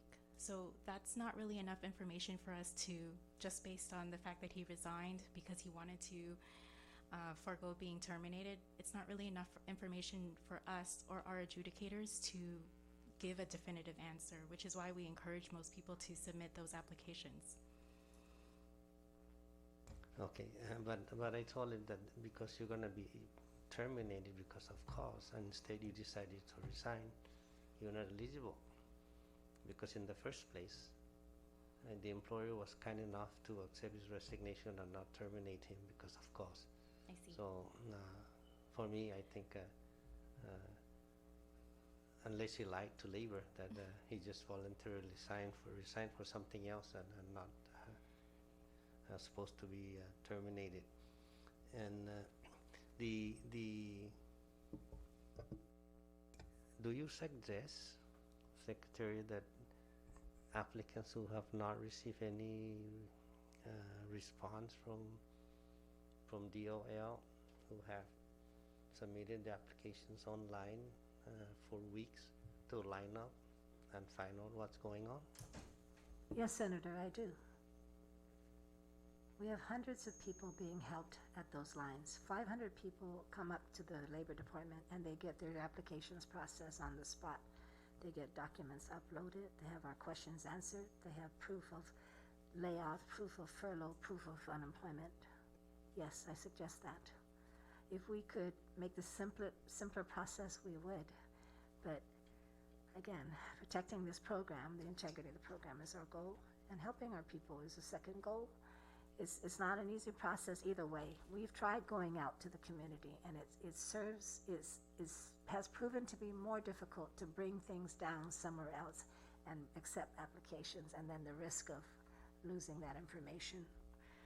Yes, I suggest that. In defense of the phones and the email, I have seen my staff working till 7:30 at night trying to call pool applicants who are not answering their phone, or their phone has been disconnected, or busy, or it's a wrong number.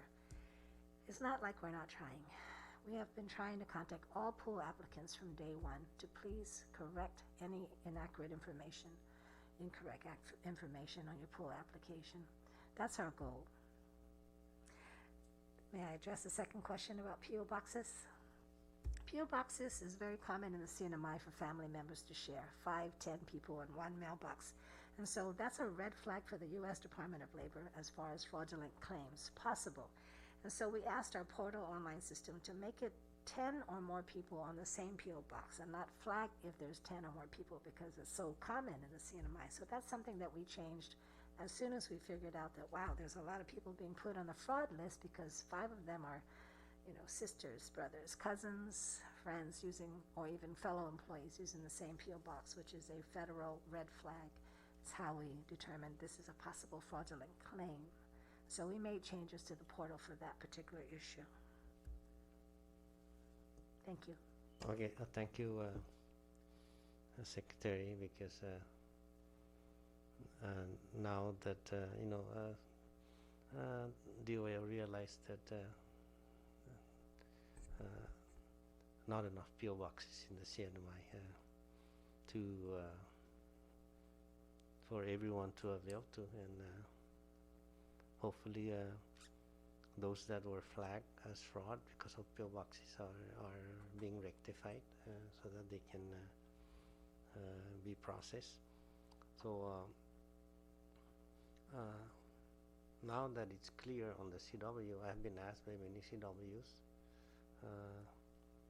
whether they're qualified, and I usually say that in my understanding you're not qualified, but to be sure you go to the OL and find out whether you're qualified or not, because you're correct on the application. I looked at the application. I've helped a few people, and the application determines your qualification, and that it goes up.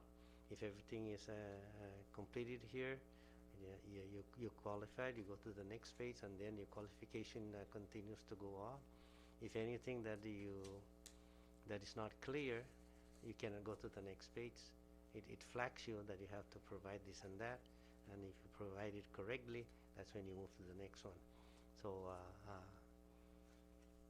yeah, I'm really happy that the OSK is helping those people that cannot really go online for several reasons, and in spite they're lining there for the whole day or days, but at least they're getting help. And I understand that there's so much to be done because this is new. Just like yesterday we were talking to the Cannabis Commission. It's new, and some agencies don't understand. So they go to get permits from different agencies. They were told we don't know what kind of permit to give you here because we don't really know what that cannabis thing is all about because it's new. So same as the unemployment insurance, and hopefully with all the hard work that the staff are putting in, everyone will be afforded the time and completed application so that they can get their funds if they're qualified. Do we have money for those that are coming in late with the application? Yes, Senator, we do. And the reason why I asked that because I found out that there are some employees that are being furloughed because of the lack of funding, both private and government. And I was asked whether shall I submit my application. Is there enough money with DOAO? They've given out all these millions and millions, and I don't want to waste my time turning it in if there's no more money. So they have you have money too. We still do, Senator, and the program will run through the last week of December 2020. And as I mentioned just yesterday, we were notified that we received $50 more million as part of our EPUA grant. And so as long as we continue to prove to the U.S. Department of Labor that our process is following every single rule and regulation and guidance, we hope to keep continuing to receive funds, not just for PUA, but for every disaster, for every federal assistance that we ask for. So I'm very grateful to this body for listening to us and hearing the frustration in my voice. Thank you. For those applicants that have submitted the application late for some reason, are they still qualified for the $600 which expired in July? If their application's already in our office, they qualify. But those that come after July, they're not qualified? Let me expound on that, Senator. So the FPUC program is retroactive. That means that if any activity regarding, either a reduction of hours or furlough happened during that time frame, from March 29th until July 31st, even if they submitted in December, they would get that if they qualify. Okay. Secretary, this is what probably a lot might not understand, the applicants, is the PUA. I think everybody thinks that everyone who is reduced hours or furloughed qualified for PUA. Can you clarify what makes you not qualified for PUA? If you have reduced hours or furloughed, I'm not talking about the $600. Is it because of your salary? If you're receiving high salary, you might not. Because everybody's thinking that, wow, I'm gonna get the PUA and this and that. Can you explain the qualification so that they will not be thinking that they're qualified and they're denied? Which I understand that depending on your salary bracket to qualify. Can you explain that, please?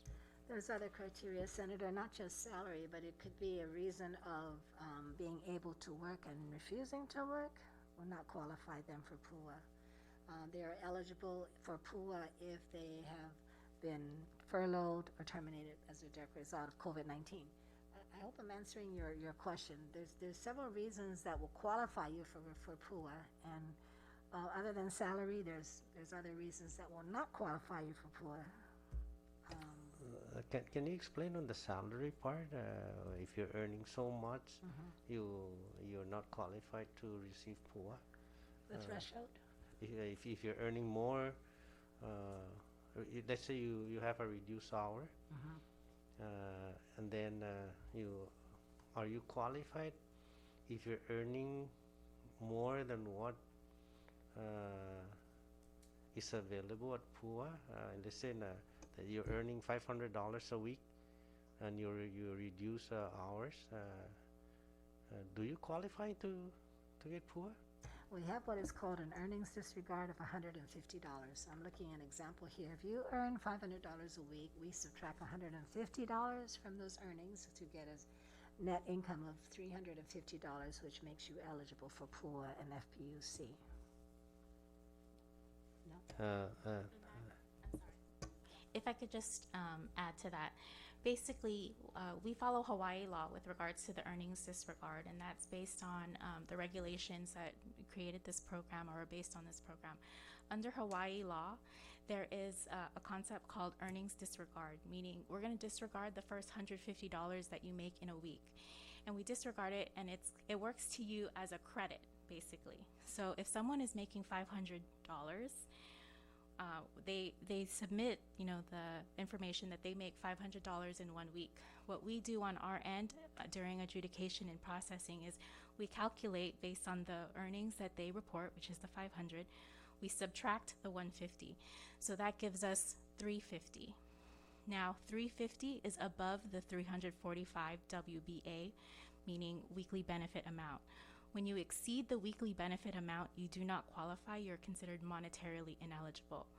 When we calculate basically the maximum you can make in a week with our earnings disregard, it is $494.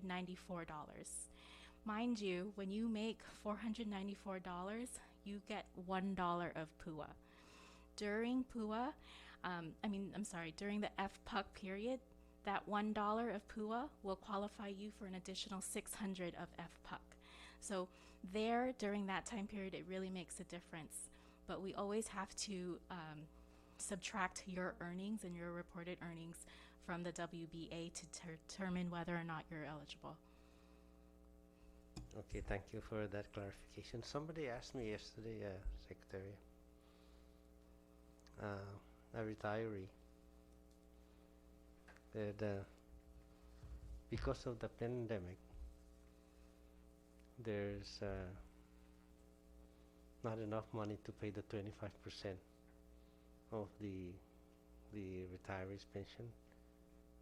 Are retirees who do not get their 25% because of the pandemic qualify for PUA? It depends on their salary level, but salary pension is considered earnings. So those earnings will count against your PUA application. What about those that are, so low, like 12,000 a year, and then they get their 25% cut off? So, Senator, this issue of reportable pensions is actually currently being vetted by the U.S. Department of Labor, because we submitted the question, whether people are supposed to submit their pension earnings when they apply for PUA. I think the newest developments we've had on that regard is that if individuals pay a contribution towards their retirement and are receiving retirement pension, then they may not have to report those earnings. So that's, right now, it's still being vetted by the U.S. Department of Labor. So I'm sure if we receive more word on that, we're gonna, let the public know. But this is new developments going on. Thank you very much, Mr. Tevitib, and please make that known to the public, especially those that are only receiving Social Security pension, that are really 200, 300, 400, and also our own pension here. If ever that this program is still in place and their 25% again is cut, and at least if the U.S. Department of Labor said they may qualify depending on your screening and all of those things. I think our people appreciate if that information can go out so that they can see if any help can come to them. And I really thank you for all of you in labor, especially you, Secretary, for, I know this is a hard thing to manage, especially in everybody struggling to have money, and everyone wants to have their money right on the next day that they submitted their application, but that could not be possible. And I thank you, all of you, for really trying your best. I know it's very difficult to implement the program. This is the first time, and but you continue to do to help our people. Secretary, I have one last question. With this experience, do you think we should have unemployment insurance program in the CNMI? Definitely, Senator. That's on my list of things to ask you after this pandemic period is over, is to come together as a lawmaking body and see how we can prevent this type of disaster as far as assisting people who need help and not always having to go to the federal partners for a handout. Our business community will probably say no taxes, especially in time of this struggle, but there are some tough steps we should take, and unemployment insurance is something we can work out for both the business community and the employees, especially, who may have been laid off for things like this. Yeah, thank you, Secretary. Secretary, in the 16th legislature, I introduced an unemployment insurance legislation. Unfortunately, it was not favorable at that time because, as you mentioned, most of the businesses do not agree with that because it's sort of a form of contribution, but it really benefits employees who, especially in this situation where they're being furloughed. I really would like to look into that and see if that can be introduce and so that we can have a program just in the event. But can you explain more so that the public and the businesses can get an idea that this is not free money if it's a local unemployment insurance, that it is not a free money coming from the general fund, but it is a shared cost from the employees, and I don't know if the employee is going to contribute. Can you explain so that our people and businesses can understand in case this program is pushed forward in the legislature? I'm kind of tired, and I'm not sure if I can explain it clearly. I can I'll let Jackie explain that. We've talked about it at length, all three of us, but let me ask them to explain further. Okay, go ahead. Okay, Senator. So anyone who, obviously the CNMI doesn't employ an unemployment insurance program, so not much is known about the program. But I do have experience actually. I've lived in Texas for about 15 years, and I understand that every time you get your paycheck, you see on there that you pay a tax, and that's obviously the unemployment insurance tax. So that's what everyone needs to, in the CNMI needs to understand. We need to understand that, the monies that we are receiving for PUA is actually federally taxed money. It's not, something that, you just get out of a bucket and say, here you go, right? So, that would be, as we've all mentioned earlier, that it's gonna need to come from somewhere, and more than likely it's gonna be taxable, and then that's how you divvy it out after. In terms of the pandemic unemployment assistance program, that's how it's being distributed if you qualify when you meet those eligibility criteria. Okay, that's something that we really need to think about here, because it's a tax in the form of insurance, but it's tax. But the benefit, it's for those people who are working, and if they get furloughed or become unemployed, at least they can get something from from the unemployment insurance taxes that they were paying when they were working. Okay. And if I could just add to that, Senator, really the big benefit with having an unemployment insurance program is stability in the workforce. When things like a pandemic, a typhoon, really halt production, whether it's in the private sector or public sector, there's no money available to help. There's nothing set aside. There's no plan really other than to address the disaster. And having this backup plan, having that stability in the workforce, really modernizing the labor laws here is something that we're all very interested in doing. Okay, thank you very much. That enlightens my curiosity to look into that again, and if we cannot do it in the Senate, maybe we're gonna ask the House to look into that for future benefits of our people.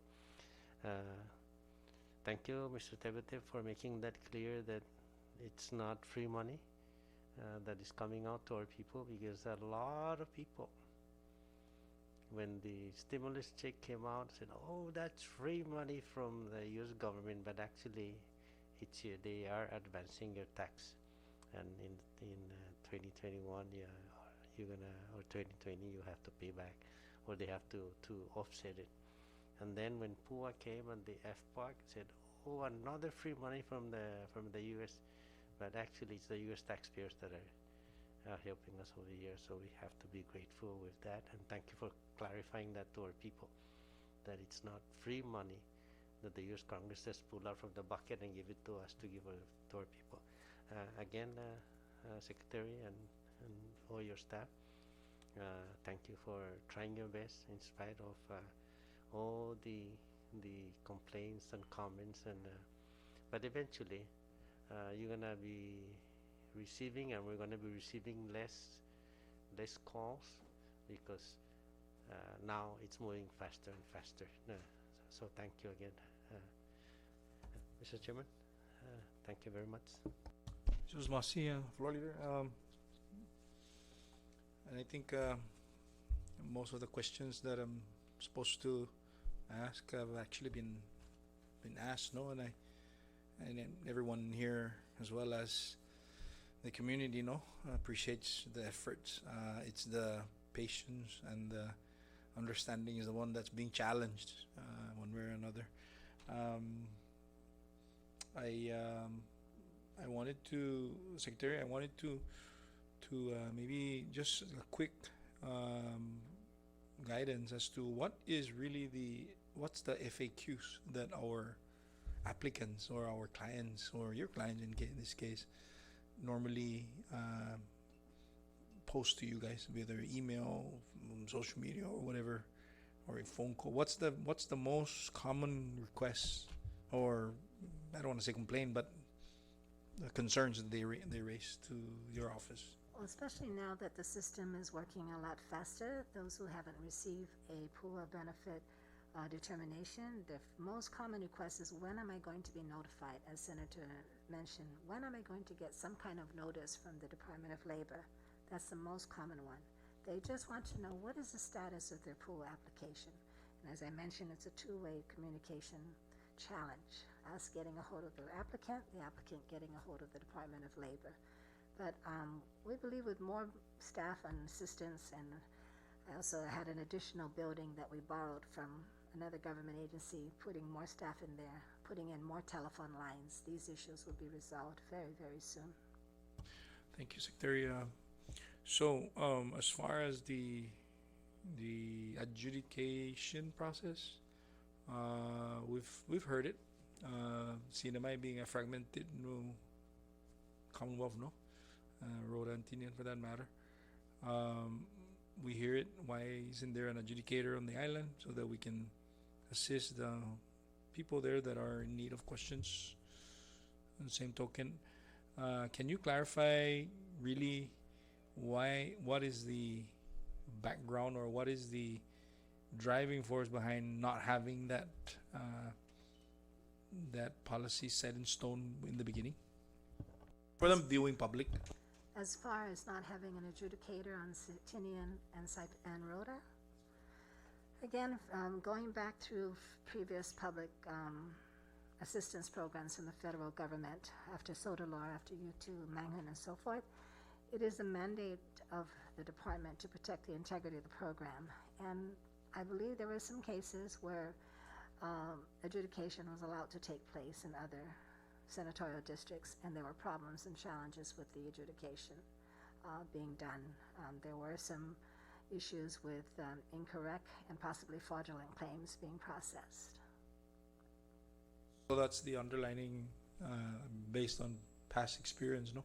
Based on the primary focus of protecting the integrity of the program, that's the underlying reason, Senator. Yeah. Thank you, Secretary. And I think Senator JQ asked this earlier, but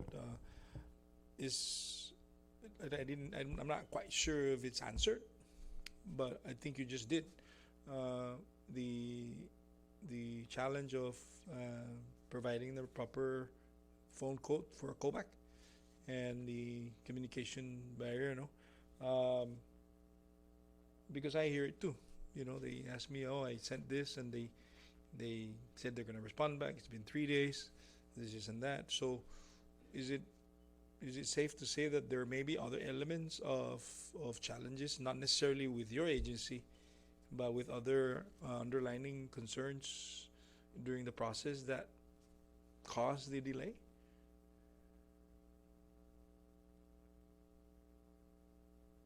I can't think of any other reasons other than it's definitely application issues, yeah.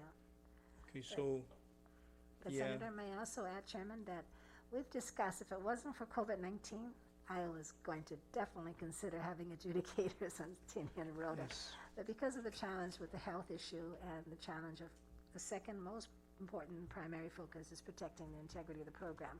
But because of COVID-19, we couldn't consider that at this point in time.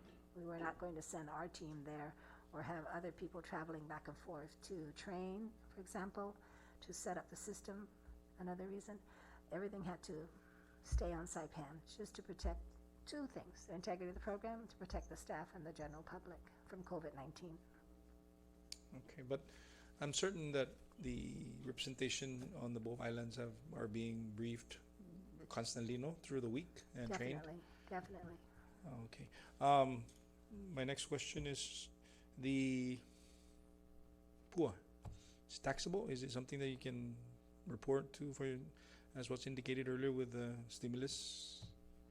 At this point, PUA is taxable for federal income tax at 10%.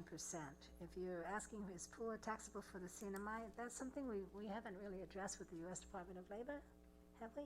Is this a proper venue to discuss that? I mean, unless there's always room for discussion for anything with our partners. We just have to have maybe some reliable data and what is the purpose of the tax? Where would it be earmarked for? it could be what we were discussed earlier for the seed money for the very program that we may be needing in the near future. Right. Is that something that we can? I mean, I'm sitting here saying that I support the idea of having that program. So, maybe not today, but as we progress forth, we need to start thinking, no? And I think that's something we can address to the U.S. Department of Labor at some point in time. Bring that question up to them. Can you please do that? And We then, can. maybe we do open line of communication We to can. our offices. And no? we can also research if other states have that similar taxation. Thank you. And Ms. Nicholas mentioned earlier about using a template or a Hawaii statute. Can you qualify if Hawaii is closest to? I mean, I wish we have that kind of GDP Hawaii does, but obviously, we're almost there. But as far as Hawaii state law with regards to the WBA and the template to determine, is it safe to say that this is a good example to use to potentially create the program that we were just discussing earlier about what Senator Jakey was alluding to earlier? I don't think I have enough information to say definitively it is a good program, but when we were talking about the differences of states' earnings disregard, Hawaii was the most favorable with 150. I believe other states were a lot lower. And obviously, if we were to tailor and create this new program, we can tailor it and create it based on our GDP and our issues here. Thank you. It's kind of like a very. We really need to seriously. This is a test of time. We've never experienced this. So obviously, I think some of the. Are we the only? We're not the only ones, right? Samoa and Guam don't have the same. We don't. You're correct. Samoa, Guam do not have unemployment insurance programs. And CNMI. Palau, FSM. Okay. So all of us territories are following the lead of the Hawaii unemployment insurance program and U.S. DOLE's regulations. So, and that's why, Senator, it's important that we have our own unemployment insurance program, so we don't have to follow other states and other jurisdictions. We follow our own, which is tailored to the CNMI, with language in there that will help everyone, not just U.S. citizens, CNMI residents. It will help CW workers. It will help anyone who's unemployed, regardless of citizenship. Thank you, Secretary. And I want to ask one more. It is funny, when we hear free money, because there's really no free money. Somebody has to dole that out, and we're grateful that the U.S. Congress were able to, being part of the political union, allowed us to be heard. The only thing is we need to identify. We have the most lucrative and most attractive tax system here in the CNMI, at least as a refund rebate program and all that. And those are the things that, quite frankly, we've thought we would come across to how we can do this. How can we?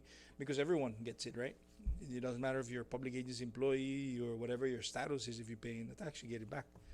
So it compels us to think that if we're going to create something like this, to have a seed money to continue to make sure the program stabilized, it has to spread out, because when the benefit comes, it's also indiscriminate who, as long as everything checks out, no, with regards to the policy. But something that we seriously need to think about. It's budget season. I'm not saying we're gonna do it and start finding the seed money, but it'd be good to work with the legislature soon to see how we can craft a system that is workable and doable here in the CNMI. We cannot depend on the federal dollars to continue doing this. Already, they're rolling back for $100. I think you mentioned that in your interview with KKMP, is that there's a 300 from the Fed, but they want the state government to provide the $100. So that's something that, had we have the state unemployment, maybe that $100 can come from that. So these are, it's also, as members of legislature, it's making us think, and try to find the priorities and the fine line to do this. But I think the chairman is talking too much, and the members are asking me to be recognized. So, sir, you have a question? Okay, Senator Cruz. Thank you, Chairman. Again, Secretary, I know you mentioned about there's about 2,000 plus still waiting. Less than 2,000. Okay, out of the 2,000 plus, is there any? We have a number of deficiencies application that needs to be called back, and how many of those applications that we have deficiencies? I can update you at the end of this tomorrow, Senator, Okay. because we have inputted these applications starting last week until this week. I also promise an update to everyone as to how far we've gone with this new building, with these new staff, how far we've gone. So they each have a quota. The team has instructions how many they must process in a day and how many will be done by tomorrow. Okay, I okay. can email that to you. Now with the application process to fill application, is that a one-time fill up application, or do you have to keep following up application? There's two Like for parts example, to you it. fill up one time now, Right. and then you have to fill up again another For the weekly claims, for that's how many correct. times? For every week until the end of December if the person is still unemployed. So it's not a one-time process. No, for initial claims, it's a one-time process, but for the So- weekly claims, it's every week the person is still So, unemployed. so it's a lot easier online, right? Because Correct. you just go in there and I've changed the rather than, dates. because some people they keep asking me that their PUA is not yet out, and I learned that I think they need to keep Apply. doing it That's right. for a couple of times, no? Before As long as they're we- still unemployed, they should do it every week, the week after they're going to report. so what is that? Is it what you could is the findings deficiencies that it needs to be continue to Be fill resolved, application? to be resolved, Uh-huh. yes. So that's one factor that some application are not. I mean, PUA are not approved yet because of that That's matter. right. No, That's you right. need to do follow up on That's your right. application. Some, for the most part, Senator, most of the applicants who are filling in But- the weekly claims are but doing it now. Much easier for them because they understand the system now. But applicants, they know, Yes. they acknowledge that they need to do this. For the most Right. part, yes. Yes, because when they come to the building or call, we tell them, don't stop. As long as you're unemployed, keep applying. Is that done individually or by the employer? By the individual, the claimant. Individual. Yes. Okay, thank you, Secretary. Are you for now? This is Masi, Senator Cruz. Senator Rini, you have one more? Senator JQ, one more? Secretary, follow up on Senator Cruz's question on the weekly filing of claims. Is it required every week to attach the document from the employer that you are continuously been on furlough and or reduce hours?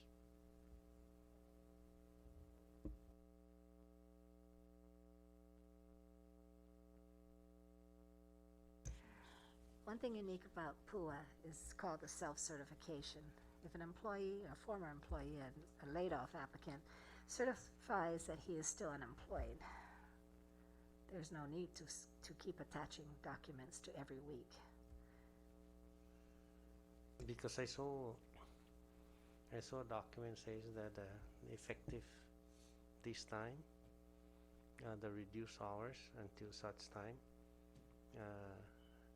But if that time comes and continues on reduced hours, you need a new certification from the employer, right? To upload with the weekly claims. Yeah, so that's the thing about COVID-19. A lot of situations will change. At one point you may be working full time, then you have a reduction of hours, and then you're totally furloughed, and then you're called back. The reason why it's done that way is, and that's the biggest difference between PUA and DUA. Right, so the disaster unemployment assistance is almost like, once the disaster hits, that's how you qualify, is if you are directly impacted by that disaster. But PUA is more of a fluid type of program, where your different reasons may change week to week, and so that's why the self-certification or self-attestation concept the Secretary was talking about is very powerful in this particular program. It's because of the nature of the program and how fluid it is. So, at one point, you may have to submit supporting documentation, like the employer separation form, where employers will attest to that particular change in your status, and if it's probably the same, then I doubt you're gonna need to supply that again. But again, I do want to emphasize that the PUA program, the biggest difference with this program and the disaster unemployment assistance program is the self-attestation part. And this is from federal guidelines. They're telling us this. Yeah, but on the application, there's a part there that you have to input for verification your employer, the contact, and all of those things. So if the application, the weekly claim is reviewed and there's doubt, you call that person that is listed there to verify That's correct. whether it's still the same as That's previous. correct. That's right. Each pool coordinator has been trained to do an investigation. They can call even the employer, or they can read news articles that say, oh, the business reopened, and so if this restaurant reopened, that means this person should be able to go back to work, things like that. But you're right, Senator, it really depends.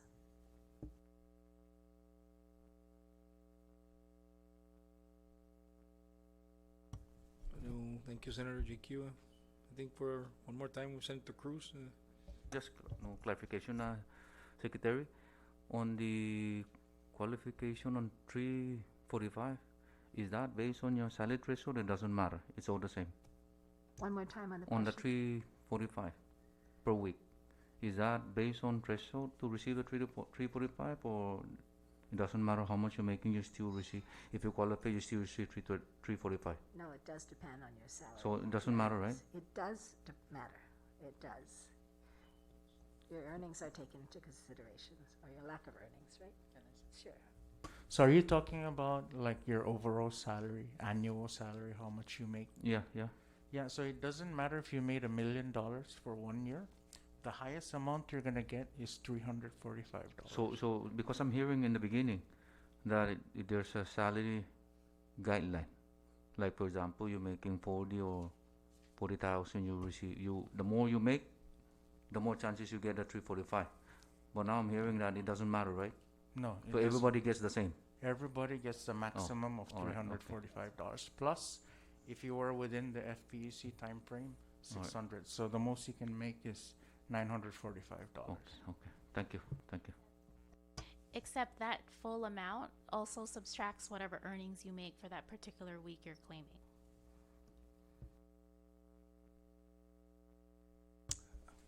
Thank you, Secretary and Mr. Nicholas and Mr. Teptep for a very healthy and very full of information exchange. We appreciate your patience and be able to make it here for the budget and for more information with respect to PUA. Please, you know, we appreciate the patience, that you guys have been doing and all the work that you've done. If there's anything that you need from this body, we're here. And please know that if there's anything else that we need to confirm or qualify, we will. I have one question, Senator. Sure. Chairman. Go ahead. Is there a policy in the legislature regarding posting on social media? Because I'm concerned that some members of the legislature have used social media to demoralize the Department of Labor staff, to attack us, and not have all the facts. And so is there a policy in this body that says a legislature, whether they're a senator or a House member, should not be posting anything on social media with regards especially to a public benefit program, to anything that's related to this administration or to this government? Because it really makes me angry when I read something from an elected official on social media, very inappropriate, and especially during working hours. It has demoralized my staff. And I tell you, my rule at labor is nobody posts on Facebook. No matter what they say about me or you, stay off social media. Is there a policy? The quick answer is responsibility of each elected official. Like in this case, the reason why we have it in a shell of a committee meeting, because it's public information. I certainly, or I don't think Senator JQ or Senator Cruz and Tavini will be going out and reporting contrary to what we discussed here. That's why we have these meetings open to the public, and I'm hoping that the public, the viewing public, we have it on live, are listening, and also the members that are still here in the legislature, whether they're here in this chamber or they're in their offices, that they hear the concern that you raise. I do know that there is a recent legislation that became law about online or I'm sorry. Let me take a moment here.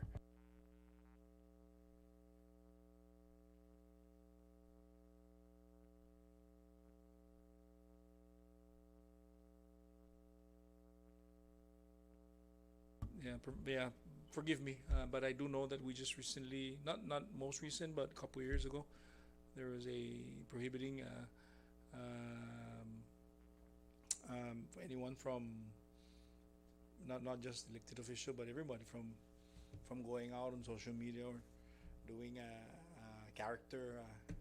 How do you say this? Sorry, at the end of the day, defamation of character.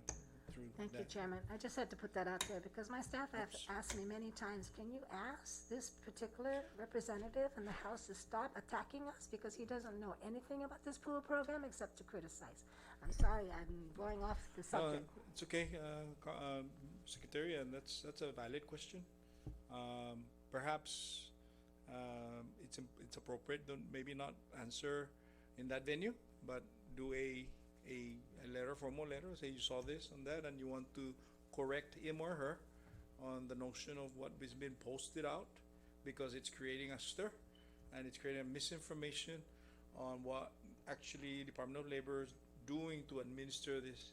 And that's the reason why, again, we encourage that this venue, this sort of venue is encouraged to exchange, so that now I have more information with regards to this. If I don't, I will call you, or That's I will right. message you, or That's right. even Senator Jake. He's hearing a lot. Senator Cruz, Senator Vinny, That's and right. everybody else in here, and the viewing public.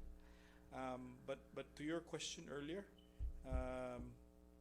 I'm going to defer to my counsel to see if there is actual that statute now prohibiting such that? No? Thank you, Chairman. I'm concerned not just for my staff and the department, but also for the possible inciting the community towards anger and bitterness towards us and towards each other. That's what I'm concerned about.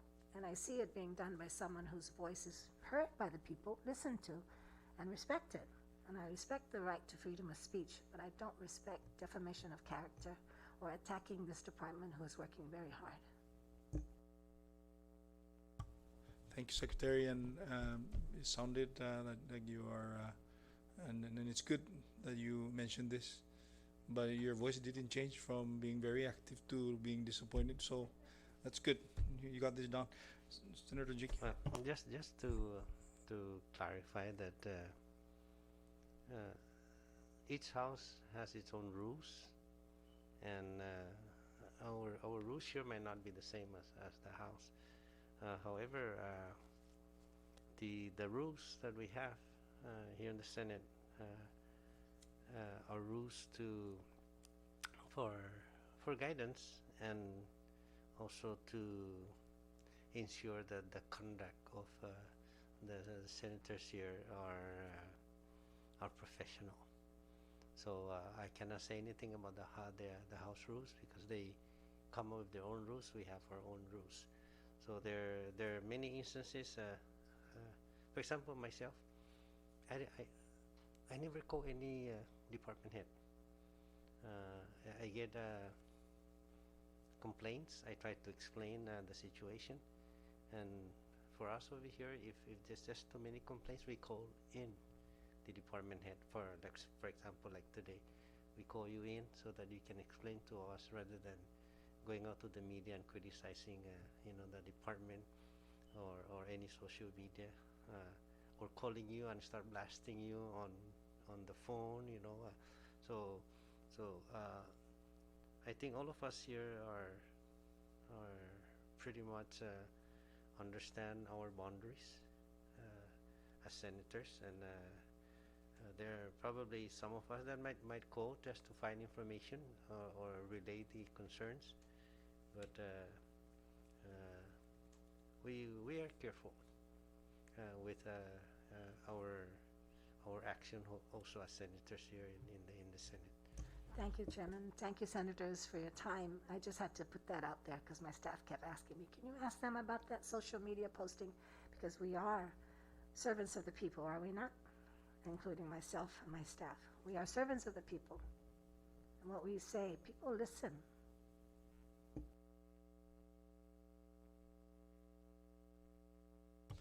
Alrighty. Thank you, Secretary, Mr. Tebetep and Ms. Nicholas. Oh, you have one more question, sir? Go ahead, Senator. Yes, thank you, Chairman, Secretary. Thank you. Today I learned a lot. That's the reason why I participate in trying to, learn some guidance from Department of Labor, because we've been receiving a lot of calls, and to be honest with you, I cannot even answer some of the concern. So now that we learn from you guys, we're able to respond to them positively, and not to the point that we will insult the Department of Labor. I appreciate all the work that you guys, hard work that you guys have been doing, and continue to do the hard work, and hopefully everyone will be satisfied in receiving their PUA. But we have never think of trying to tell you guys what to do. Just trying to learn some of the things, or the guidance. We need guidance from labor to be able to respond to our constituents. And I know that you're trying your best to resolve all matters in your department. Also, us, we're trying to resolve some complaints, and now we'll be able to to calm our constituents down, as what we learned today from you and your staff. So again, I appreciate your time and your patience and understanding in sharing with us and answering our concern. This is Masi. Thank you, Senator Cruz.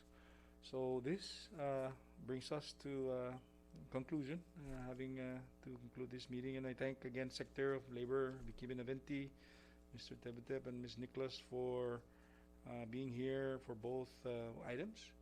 and we sure appreciate all the stuff that you guys are doing to help our people get their checks for unemployment assistance. Keep up the great work.